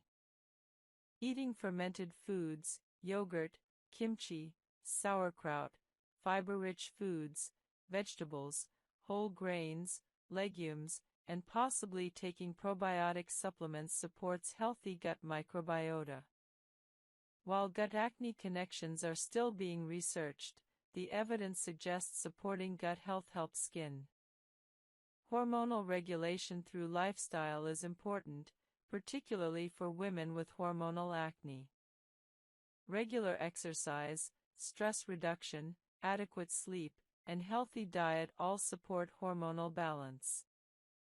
For women with PCOS or obvious hormonal acne, these lifestyle factors may reduce symptoms enough to minimize or eliminate the need for systemic medications like spironolactone or oral contraceptives. Important perspective: diet and lifestyle changes typically take 4 to 8 weeks to demonstrate skin effects. Don't expect immediate results. However, after 8 to 12 weeks of consistent dietary and lifestyle improvements, most people notice significant acne improvement. These changes provide benefits beyond acne: improved energy, better sleep, improved digestion, and overall better health. Guide 15: Professional dermatological treatments, chemical peels, laser therapy, and advanced technologies. Professional dermatological treatments provide powerful acne management beyond what home skincare achieves. Understanding various professional treatments, their mechanisms, appropriate candidates, and realistic expectations helps you make informed decisions about whether professional treatment is right for you. Chemical peels use acids to remove skin layers, treating acne, scarring, and texture issues. Superficial peels penetrate only the outermost skin layer and are the mildest type. These use low-concentration acids, 15 to 30% salicylic acid or glycolic acid, and require minimal recovery. Critically affected by anabolic steroids, which cause severe acne, through testosterone suppression effects, though acne treatment itself doesn't affect male fertility. Untreated severe acne might indirectly affect fertility through mental health impacts and reduced relationship satisfaction. Treating acne supports fertility planning outcomes. Guide 96: Acne and alcohol use, interactions and effects. Alcohol affects acne through multiple mechanisms. Understanding these relationships helps you make informed alcohol decisions. Alcohol increases inflammation and dehydration, both worsening acne. Excessive alcohol consumption notably worsens acne in most people. Alcohol consumption patterns matter. Occasional moderate alcohol probably has minimal skin effects. Chronic excessive consumption significantly worsens acne. Some acne medications interact with alcohol. Isotretinoin with alcohol increases liver toxicity risk. Antibiotics with alcohol sometimes cause nausea and reduced effectiveness. Alcohol increases cortisol and stress, indirectly worsening acne through hormonal pathways. Alcohol disrupts sleep quality, indirectly worsening acne through sleep deprivation effects. Dehydration from alcohol increases skin dehydration, contributing to compensatory sebum production and acne. For optimal acne management, minimizing alcohol consumption is beneficial. This doesn't require complete abstinence for most people, but reducing consumption supports acne improvement. Guide 97, Acne and Smoking, Direct and Indirect Effects on Skin. Smoking worsens acne through multiple mechanisms, making smoking cessation valuable for acne improvement. Smoking increases inflammation systemically, promoting acne. Smokers have higher acne prevalence than non-smokers. Smoking impairs immune function, reducing your body's ability to fight acne-causing bacteria. Smoking impairs wound healing, increasing scarring risk from acne lesions. Smoking damages skin barrier function, increasing irritation and acne risk.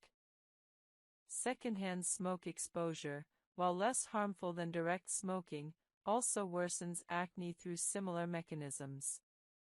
Smoking interferes with many acne medications. Some medications have reduced effectiveness in smokers. Smoking accelerates skin aging, creating double damage, worse acne plus premature aging. Smoking cessation, beyond its general health benefits, often improves acne significantly. Many former smokers notice acne improvement within weeks to months of quitting. For optimal acne management, smoking cessation is highly beneficial if applicable. Conclusion: your acne treatment journey. Congratulations on completing this comprehensive 100-guide exploration of acne science, treatment, and management. You now possess extensive knowledge spanning from basic acne biology through emerging treatments and personalized optimization strategies. Remember these core principles as you move forward. 1. Acne is treatable. Whatever your acne severity, treatment exists. You can achieve clear skin. 2. Consistency matters more than perfection. Maintaining a routine 90% of the time beats perfect adherence for 2 months than abandonment. 3. Your acne is unique. Treatments that work for others might not work for you, and vice versa. Personalizing based on your response is important. 4. Professional help is valuable. Dermatologists can identify problems you might miss, recommend optimal treatments, and provide professional therapies beyond home care. 5. Mental health is legitimate. Acne's psychological impact is real. Addressing it matters as much as treating physical acne. 6. Lifestyle factors matter. Sleep, stress, diet, and exercise significantly affect acne. Optimizing these supports treatment success. 7. Early intervention prevents complications. Treating acne promptly prevents severe acne and scarring that would result from delayed treatment. 8. Long-term maintenance matters. Achieving clear skin isn't the finish line. Maintaining clarity requires ongoing appropriate management. Your acne journey is unique to you. Some people achieve clear skin with simple topical treatments. Others require comprehensive professional management, including systemic medications. Both paths lead to clear skin. Whether you're just starting acne treatment, struggling with treatment-resistant acne, or maintaining achieved clarity, you now have comprehensive knowledge to guide your path forward. Clear skin is achievable. Your dedication to understanding your acne and implementing appropriate treatment will lead you there. Best wishes on your acne-free future, potentially safe during pregnancy. Topical salicylic acid used in small amounts and limited areas. Large-scale systemic absorption possible though typically minimal. Topical azelaic acid, generally considered safe. Topical clindamycin, some dermatologists recommend avoiding though others consider it relatively safe. Sulfur-based products, considered relatively safe historically. Most conservative approach during pregnancy, gentle cleansing only, avoiding all active acne treatments unless absolutely necessary. Many dermatologists recommend waiting to treat acne aggressively until after pregnancy or after breastfeeding concludes if planning to breastfeed. If acne must be treated during pregnancy due to severity or psychological impact, consultation with both your obstetrician and dermatologist ensures treatments are appropriately selected based on risk-benefit analysis specific to your pregnancy. Sometimes treating severe acne is justified despite medication risks if the psychological impact is severe. Post-pregnancy acne sometimes occurs as hormones shift after delivery.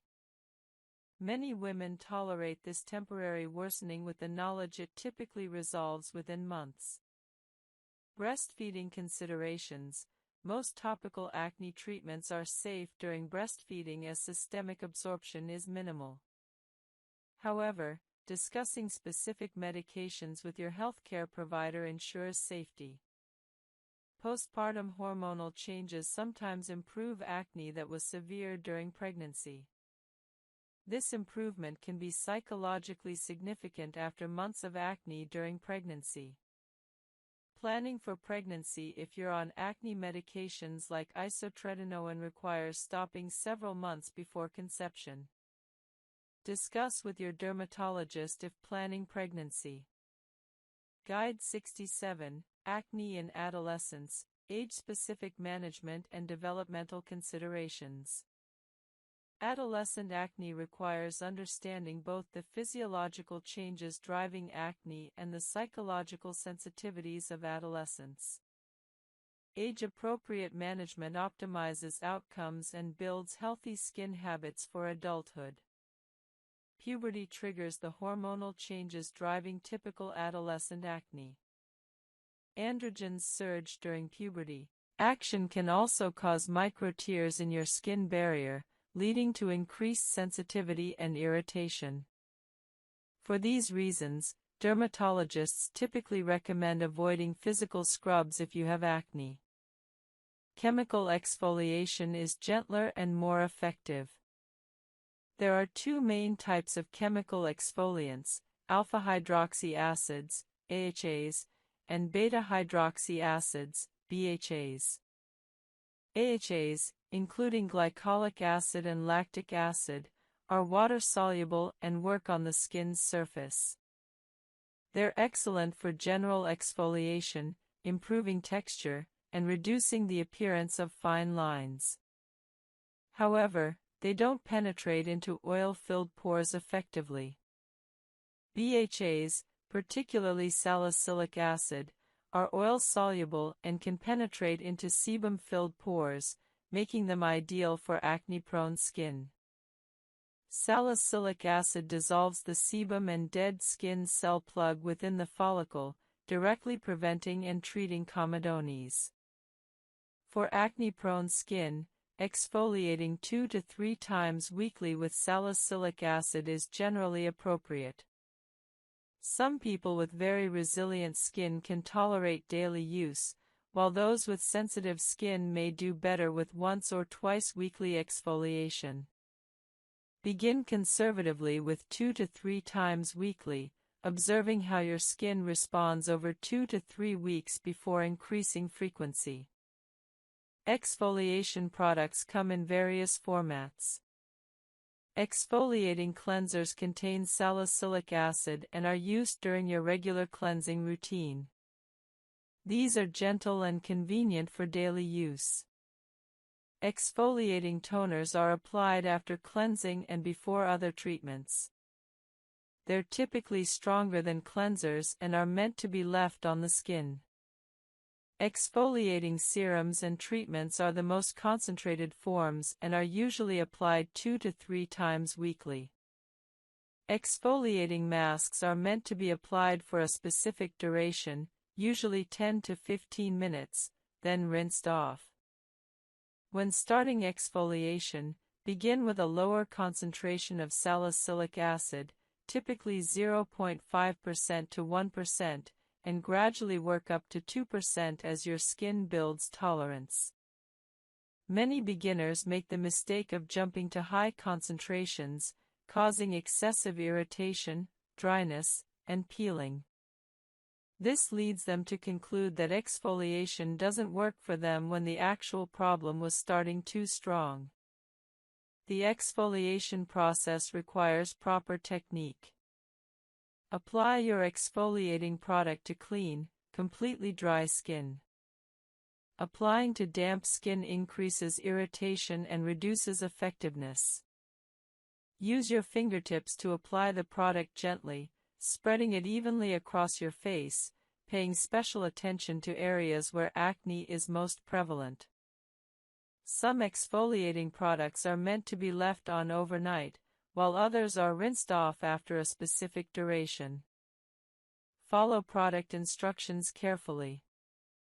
During the initial exfoliation period, expect some adjustment. Your skin may experience mild redness, slight dryness, or mild peeling. This is normal and typically subsides within 1 to 2 weeks as your skin adapts. However, if you experience severe irritation, excessive peeling, or significant discomfort, reduce your exfoliation frequency or concentration.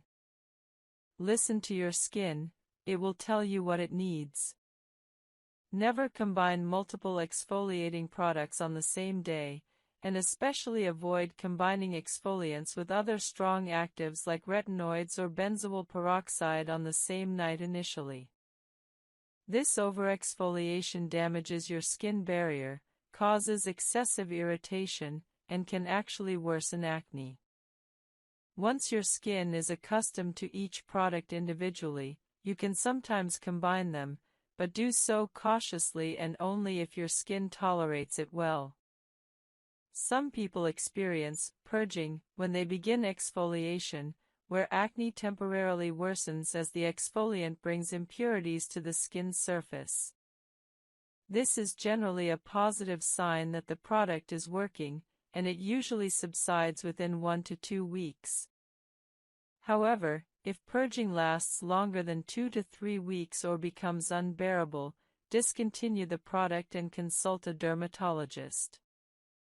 After exfoliating, your skin barrier is compromised and needs careful management. Moisturize generously with a product suitable for your skin type.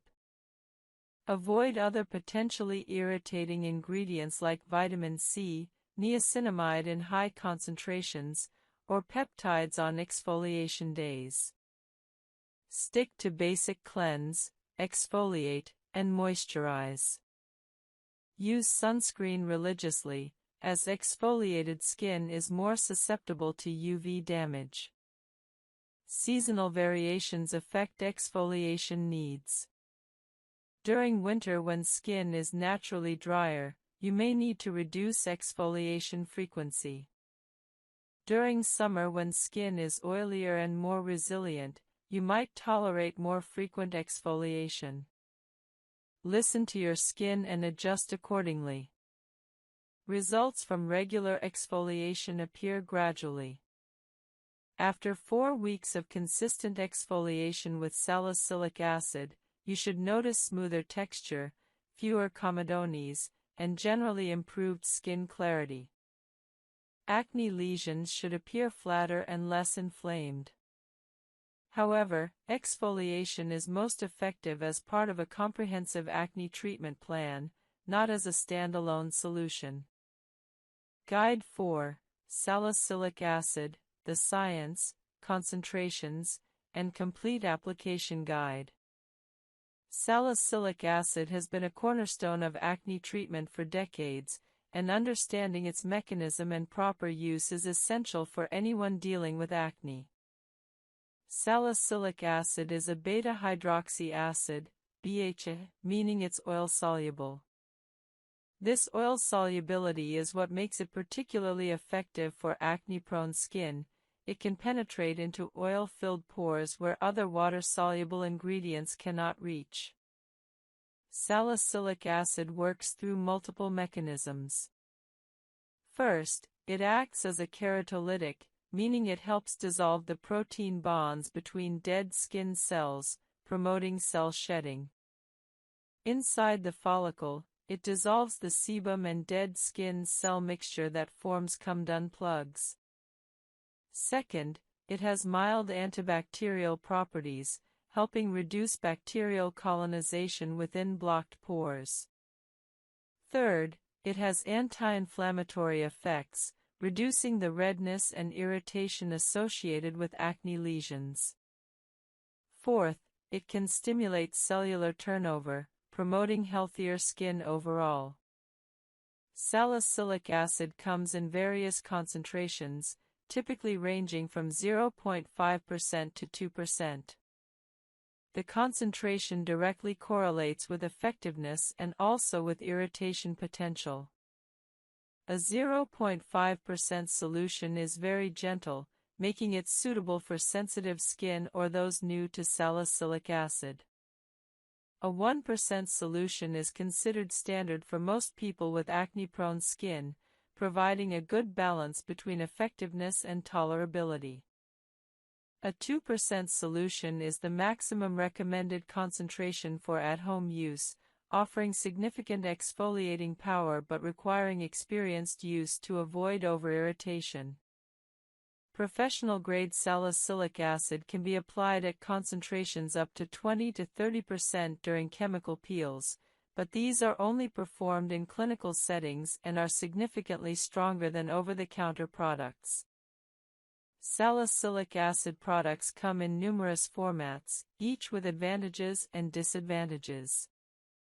Cleansers containing 0.5 to 2% salicylic acid are the gentlest form.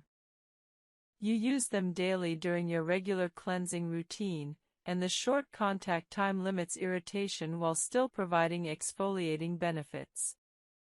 Cleansers are ideal for maintaining clear skin and for beginners new to salicylic acid. Toners or liquid exfoliants contain higher concentrations and are left on the skin, providing more potent exfoliation than cleansers. These are typically applied after cleansing and before other treatments, 2 to 3 times weekly. They provide more dramatic exfoliation than cleansers but also carry more irritation risk.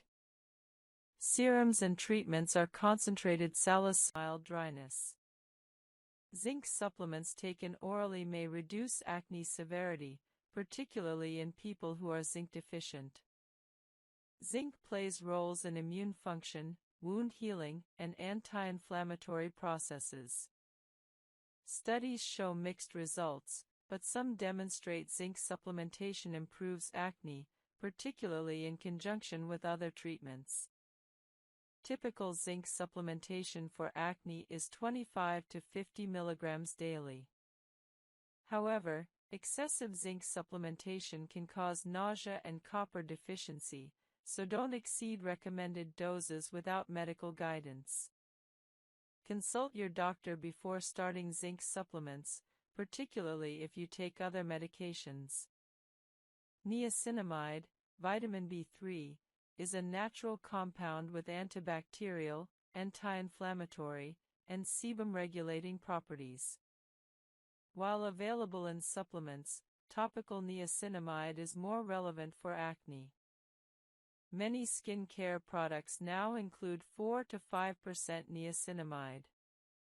Studies demonstrate that niacinamide reduces sebum production and acne lesions with minimal irritation.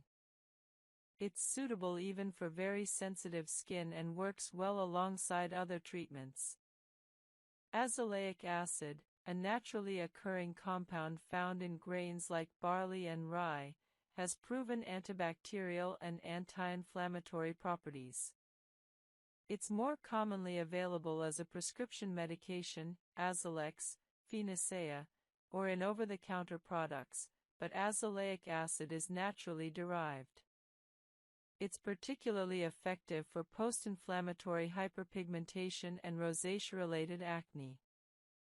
Dietary changes based on research can improve acne. Eating antioxidant-rich foods like berries, dark chocolate, and colorful vegetables reduces inflammation throughout your body, including your skin. Omega-3 fatty acids from fish, walnuts, and ground flax seeds have anti-inflammatory effects and may reduce acne. Increasing fiber intake through whole grains and vegetables improves digestion and may improve skin. Reducing sugar and refined carbohydrates reduces blood sugar spikes that worsen acne. Hydration deserves special mention. Drinking adequate water, about 8 to 10 glasses daily, maintains skin hydration from within, supports detoxification, and promotes overall skin health. While water alone won't cure acne, adequate hydration is fundamental to clear skin. Sleep is profoundly important. During sleep, your body releases growth hormone and reduces cortisol, supporting skin repair and reducing inflammation. Poor sleep increases cortisol, promotes inflammation, and worsens acne. Consistently getting 7 to 9 hours of quality sleep significantly improves skin health and acne. Stress reduction through meditation, yoga, deep breathing, or regular exercise reduces cortisol and inflammation, directly improving acne. Chronic stress is a well-documented acne trigger. Even 10 to 15 minutes of daily meditation or yoga can measurably improve skin. Important limitations of natural remedies. Most natural remedies are suitable for mild acne only. If you have moderate to severe acne, particularly cystic acne, natural remedies are insufficient and you require professional treatment. Natural remedies work best alongside professional treatments, not as replacements. Natural doesn't automatically mean safe or effective.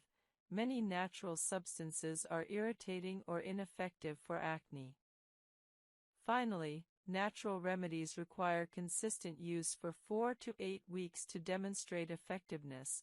Don't expect immediate results.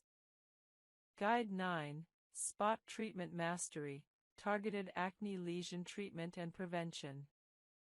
Spot treatments allow you to apply potent acne-fighting ingredients directly to individual pimples, minimizing exposure to surrounding healthy skin. Mastering spot treatment techniques accelerates healing and prevents scars. Understanding when and how to use different spot treatments is essential for optimal results. Timing is everything with spot treatments. The most effective time to treat a pimple is at the earliest sign of its formation. Many people feel a small bump developing under their skin 1 to 2 days before it becomes visible. Applying spot treatment immediately when you feel this early bump can prevent it from fully developing. If you notice a pimple just starting to form, small, red, not yet inflamed, beginning treatment immediately can prevent significant inflammation and reduce healing time by days. Different pimple types require different treatments. For small whiteheads or pimples with visible centers, spot treatments with salicylic acid effectively flatten the pimple and accelerate healing. Apply a salicylic acid spot treatment directly to the whitehead using a clean cotton swab or applicator. For closed comedones or small flesh-colored bumps, salicylic acid is also most effective. For inflammatory red pimples without visible centers, benzoyl peroxide is more effective than salicylic acid.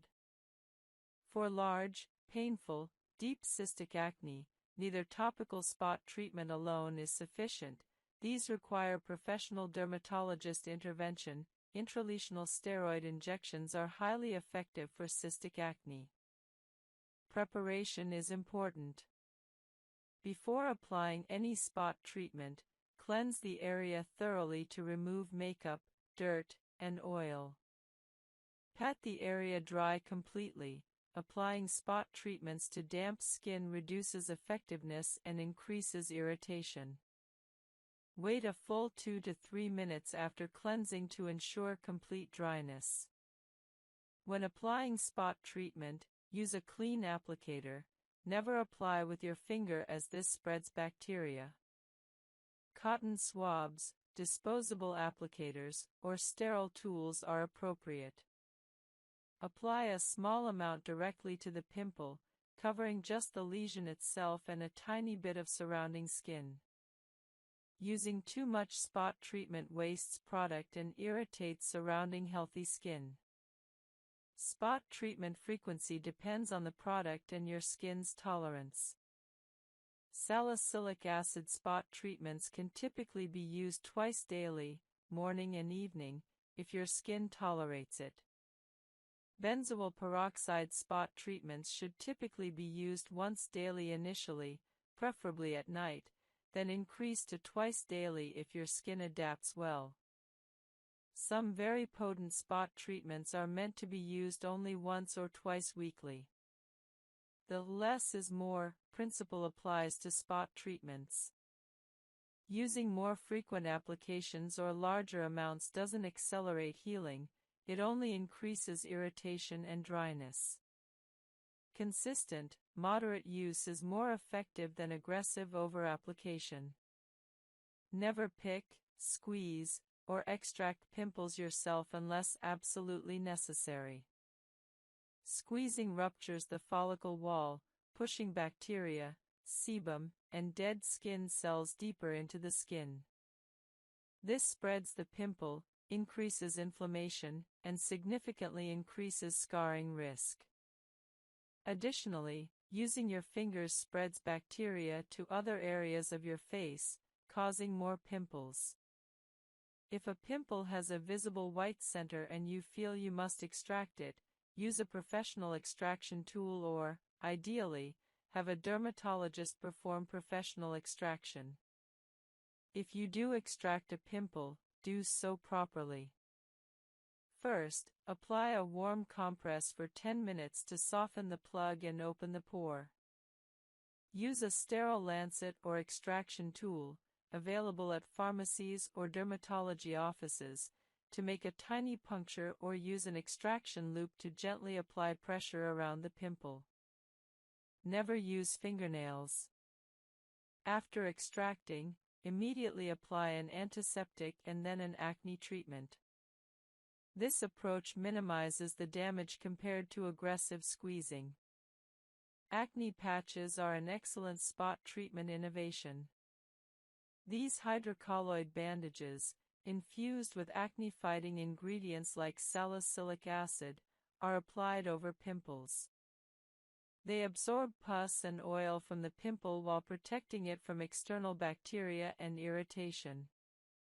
Acne patches work best on surface pimples with visible centers rather than deep cystic acne.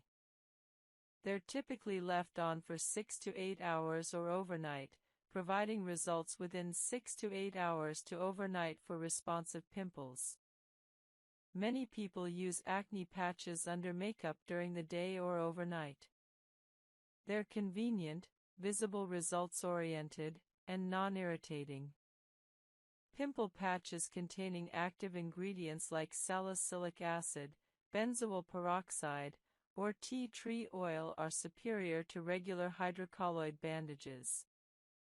However, regular hydrocolloid bandages provide some benefit through moisture management and protection even without active ingredients. Spot treatment serums and gels remain on your skin, typically used twice daily.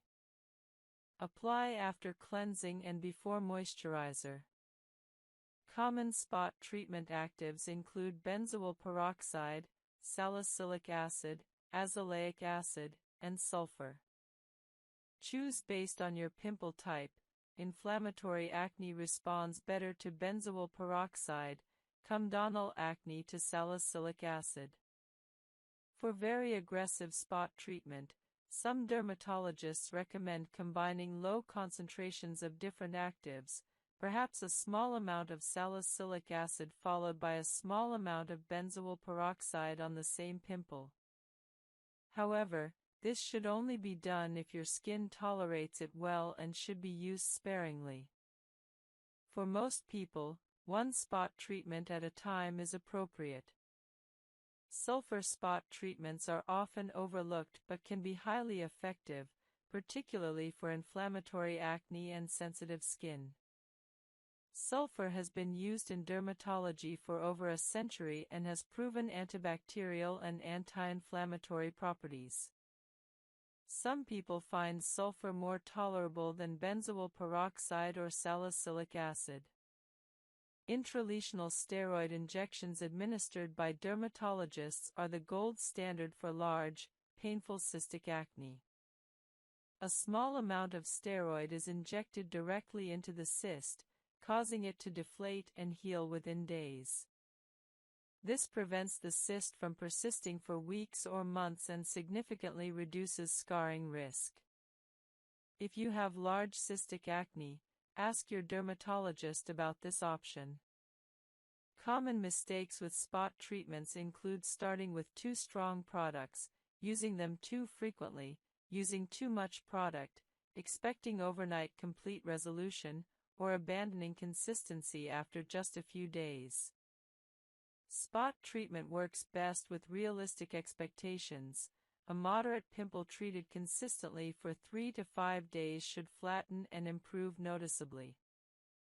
Large cystic pimples take longer and may require professional intervention. Guide 10. Strategic moisturizing for acne-prone skin, hydration without triggering breakouts. One of the most common and damaging myths about acne is that people with acne shouldn't use moisturizer. This myth causes countless people to have dry, irritated, sensitive skin that's actually more prone to acne. Proper moisturizing is absolutely essential for acne-prone skin, and understanding how to moisturize without clogging pores is critical.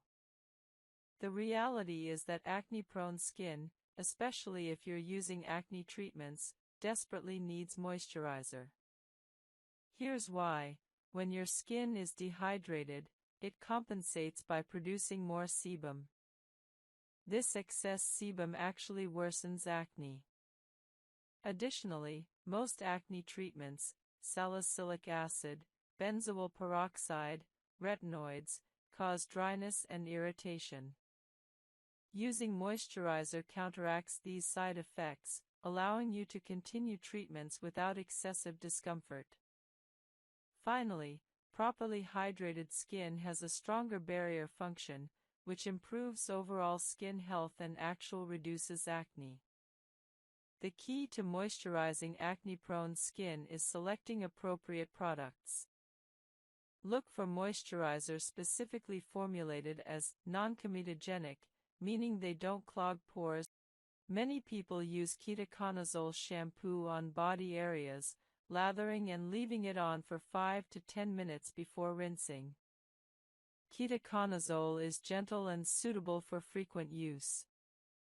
Zinc pyrithione is another topical antifungal commonly found in anti-dandruff shampoos. At 1 to 2% concentration, applied daily, it reduces malassezia and can improve fungal acne. Like ketoconazole, it's gentle and suitable for long-term use. Selenium sulfide is a strong topical antifungal traditionally used for fungal skin conditions. At 2.5% concentration, available by prescription, applied daily, selenium sulfide effectively treats fungal acne. However, some people find it irritating or have sensitivity, limiting its use in some cases. For extensive fungal acne or fungal acne resistant to topical antifungals, oral antifungals may be necessary. Fluconazole is a systemic antifungal taken orally. Typical dosing for fungal acne is 50 to 100 mg daily for 2 to 4 weeks, or alternatively, 200 mg weekly for several weeks. Oral fluconazole effectively treats extensive fungal acne and reaches areas topical antifungals cannot. However, oral antifungals can have side effects and require more medical supervision than topicals. Itraconazole is another systemic antifungal option, sometimes used as an alternative to fluconazole. Dosing and duration vary based on specific protocols and severity. Additional strategies for fungal acne management include addressing contributing factors. Wear breathable, moisture-wicking clothing. Shower promptly after sweating. Keep skin clean and dry. Use gentle, minimal skin care. Avoid heavy oils and occlusive moisturizers. Live and dry environments when possible or use a dehumidifier. These environmental modifications reduce conditions favoring yeast overgrowth. Niacinamide may provide supplementary benefit for fungal acne, as it has mild antifungal properties and reduces sebum production. Including a niacinamide product in your routine might provide additional benefit alongside topical antifungals. The challenge with fungal acne is that it can recur if contributing factors aren't addressed.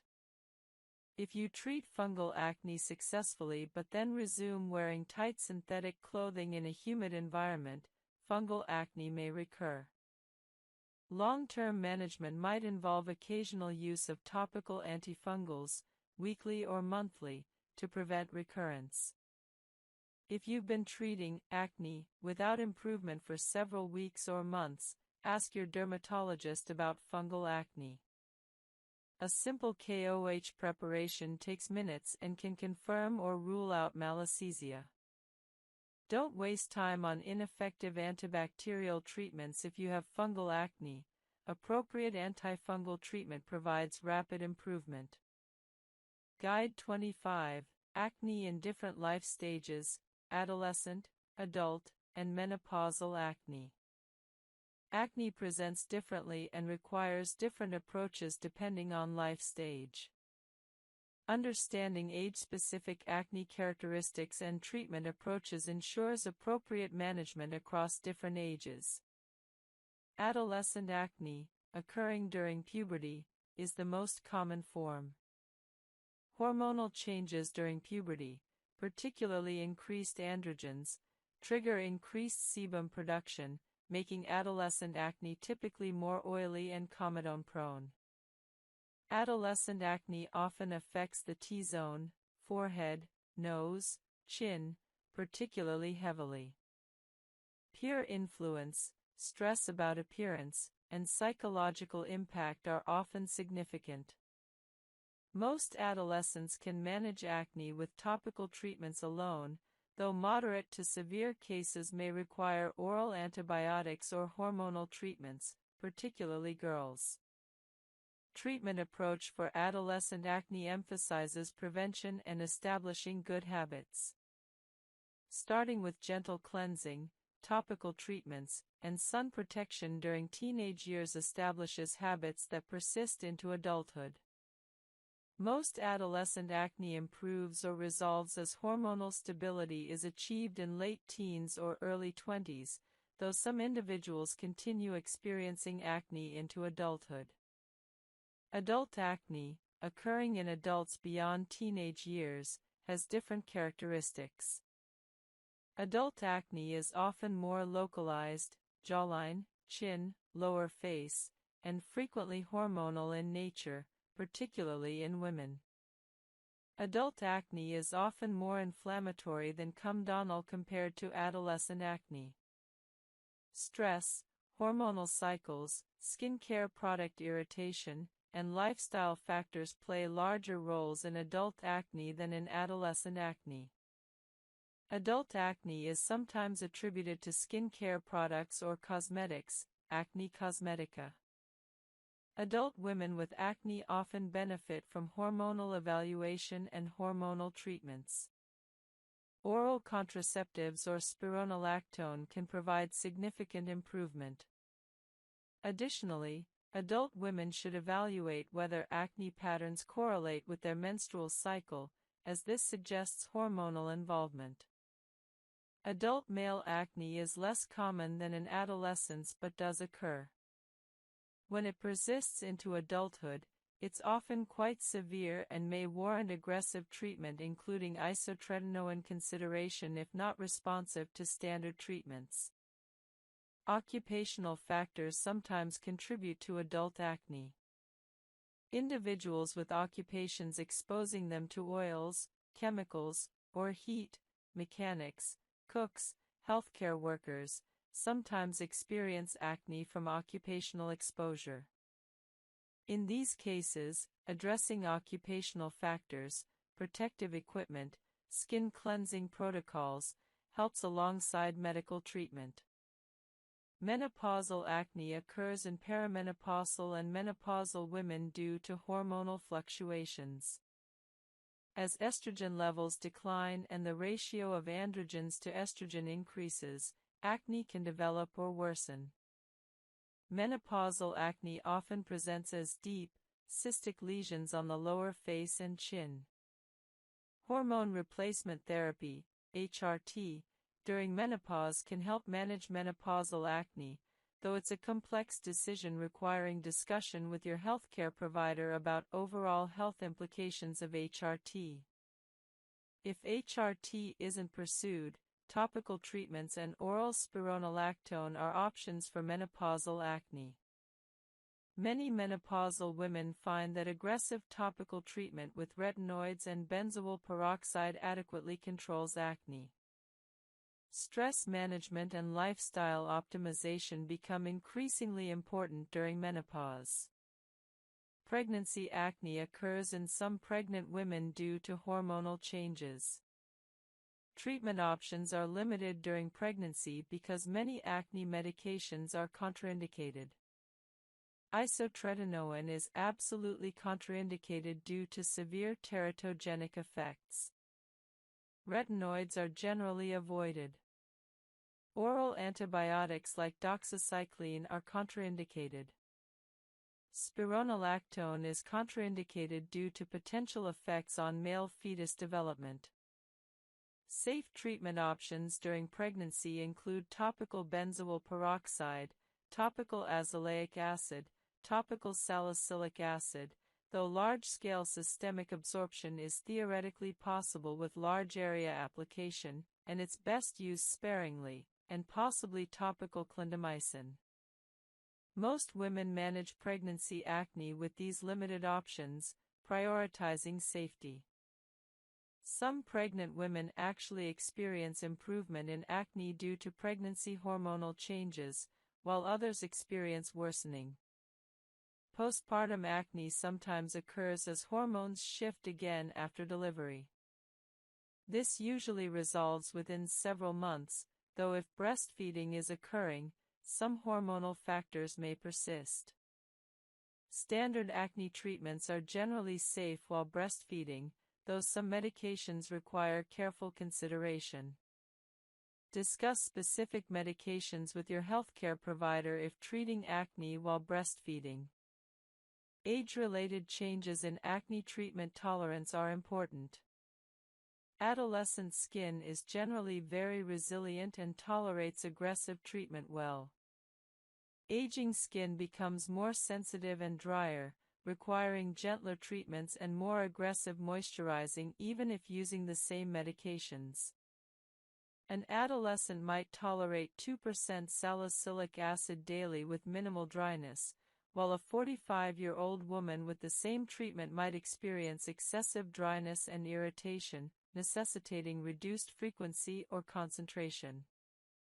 Transitional acne between life stages sometimes occurs. A teenager transitioning to adulthood might experience changing acne patterns. An adult woman starting hormonal contraceptive might initially experience worsening acne before it becomes thin, allows excessive water loss, and becomes reactive to previously tolerated products and environmental factors. Signs of barrier compromise include tightness and discomfort, increased dryness and flaking despite using moisturizer, redness or inflammation without active acne, stinging or burning when applying products previously tolerated, increased sensitivity to temperature extremes, and heightened reactivity to skin care products, developing reactions to products that previously seemed fine. Several factors compromise the skin barrier during acne treatment. Multiple chemical exfoliants, salicylic acid, glycolic acid, used simultaneously strip away protective lipids excessively. Retinoids, while beneficial, can compromise the barrier during the initial adaptation phase. Benzoyl peroxide can be somewhat drying. Hot water and harsh cleansing compromise the barrier. Excessive sun exposure damages barrier function. The cumulative effect of multiple treatments or very aggressive single treatments overwhelms the barrier's ability to maintain function. Barrier repair requires specific approaches different from standard acne skin care. The goal shifts from treating acne to restoring skin health. This recovery phase typically lasts 2 to 4 weeks but can take longer with severe barrier compromise. The first step in barrier repair is stopping all unnecessary irritants. This means discontinuing strong actives temporarily. Stop salicylic acid, benzoyl peroxide, and retinoids. Stop chemical exfoliants. Stop high-concentration vitamin C or other potentially irritating ingredients. Use only gentle, basic skin care during the recovery phase. Gentle cleansing becomes paramount. Use only lukewarm or cool water with a very gentle, minimal cleanser or even just water cleansing. Avoid all manipulation or massage of the skin. Pat dry gently, don't rub. Minimize cleansing time, wash quickly and gently rather than scrubbing or massaging. Lipid-rich moisturizing is essential. Your barrier needs ceramides, cholesterol, and fatty acids. Moisturizers containing these lipids support barrier repair. Apply moisturizer to slightly damp skin immediately after cleansing to lock in hydration. Use generous amounts, don't skimp on moisturizer during barrier repair. Many people find that using moisturizer 3 to 4 times daily during barrier repair accelerates recovery compared to twice daily application. Humectant-rich products maintain skin hydration. Ingredients like hyaluronic acid, glycerin, and squalane draw water into the skin, supporting hydration during barrier repair. Many hydrating serums or essences contain these ingredients. Apply these before your moisturizer to layer hydration. Some people benefit from occlusive products during barrier repair. An occlusive final layer locks moisture into skin. Facial oils, jojoba, squalane, or balms create an occlusive layer over your moisturizer. This is particularly helpful at night when you're not exposed to environmental stressors. Centella asiatica, SICA, is a botanical ingredient that supports skin barrier repair through multiple mechanisms. It strengthens the barrier, reduces inflammation, and promotes skin resilience. Many products now contain SICA for its barrier-supportive properties. Using a SICA-containing product during barrier repair can accelerate recovery. Avoid all environmental stressors during barrier repair. Don't expose skin to extreme temperatures, hot showers, very cold weather. Use a humidifier to maintain ambient humidity, as dry air worsens barrier compromise. Avoid air conditioning when possible, it's drying, or use a humidifier to counteract its effects. Protect skin from sun exposure. Wear sun protection even though you're not using UV sensitizing treatments. Avoid actives and potential irritants completely during barrier repair. This means no vitamin C, no niacinamide in high concentrations, no peptides, no strong antioxidants. Even gentle ingredients might irritate severely compromised skin. Stick to cleanse, hydrate, moisturize, protect as your only routine. Timeline for barrier recovery typically takes 2 to 4 weeks. By week 1, you should notice reduced tightness and reactivity. By week 2, increased tolerance and reduced dryness. By week 3 to 4, most barrier compromise resolves. However, severely compromised barriers might take 6 to 8 weeks for complete recovery. During barrier recovery, you can still protect your skin from future acne. Using SPF 30+ sunscreen is essential and doesn't compromise recovery. In fact, it supports it by protecting your recovering skin. Sunscreen should be your only active product during this phase. Once your barrier has recovered, you're comfortable, no longer experiencing tightness or reactivity, and your skin feels resilient again, you can gradually reintroduce active treatments. However, do so carefully and at lower concentrations and frequencies than you used before. For example, if you were using 2% salicylic acid daily before barrier compromise, restart with 0.5% salicylic acid 2 to 3 times weekly. Build up slowly. Reintroduce treatments one at a time, waiting at least 1 to 2 weeks between introducing new actives. For example, reintroduce salicylic acid first, wait 2 weeks to ensure tolerance, then introduce benzoyl peroxide if desired. This sequential approach prevents recompromising your barrier. The barrier repair phase teaches valuable lessons about acne treatment. It emphasizes that more aggressive treatment isn't always better. Often, moderate treatment applied consistently yields better long-term results than aggressive treatment causing barrier compromise requiring recovery phases. Maintaining a healthy barrier improves overall skin health and can actually improve acne outcomes by supporting skin function. Some people find that once their barrier recovers, they can maintain clear skin with gentler treatment than they used before barrier compromise. For example, someone might have needed 2% salicylic acid daily and benzoyl peroxide to control acne, but after barrier recovery and switching to gentler 0.5 to 1% salicylic acid with retinoid maintenance, their acne stays controlled.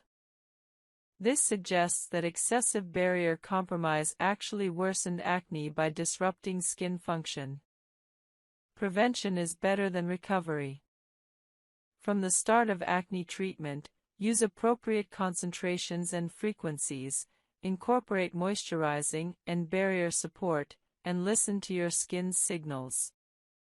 If your skin is becoming very dry, tight, or reactive, reduce treatment intensity rather than continuing and causing more barrier damage. Long-term consistency matters more than short-term intensity. Guide 27. Cosmeceuticals and advanced skincare ingredients beyond standard acne treatments. Beyond the well-established acne treatments like benzoyl peroxide and salicylic acid, numerous cosmeceutical ingredients support acne treatment and skin health. Understanding these advanced ingredients allows you to optimize your acne regimen and support overall skin function. Peptides are short chains of amino acids that support skin structure and function. Some peptides have been studied for acne-supportive effects through anti-inflammatory mechanisms and barrier support. Matrixyl and similar peptides appear in many skincare products. While peptides aren't primary acne treatments, they support overall skin health and resilience. They're generally gentle and well tolerated. Include peptides in your routine for general skin support without expecting them to treat acne directly. Hyaluronic acid is a humectant that holds up to 1,000 times its weight in water, providing significant hydration. While it doesn't treat acne, maintaining proper hydration through hyaluronic acid improves skin function and barrier health. Using hyaluronic acid serums or moisturizers provides hydration support for acne-prone skin. Squalane is a lightweight oil that mimics skin's natural sebum without being comedogenic in most individuals. It provides hydration and lipid support for barrier function. Squalane is particularly useful for acne-prone skin that needs lipid support without the pore-clogging risk of heavier oils. A few drops of squalane can be added to moisturizer or serum for enhanced hydration.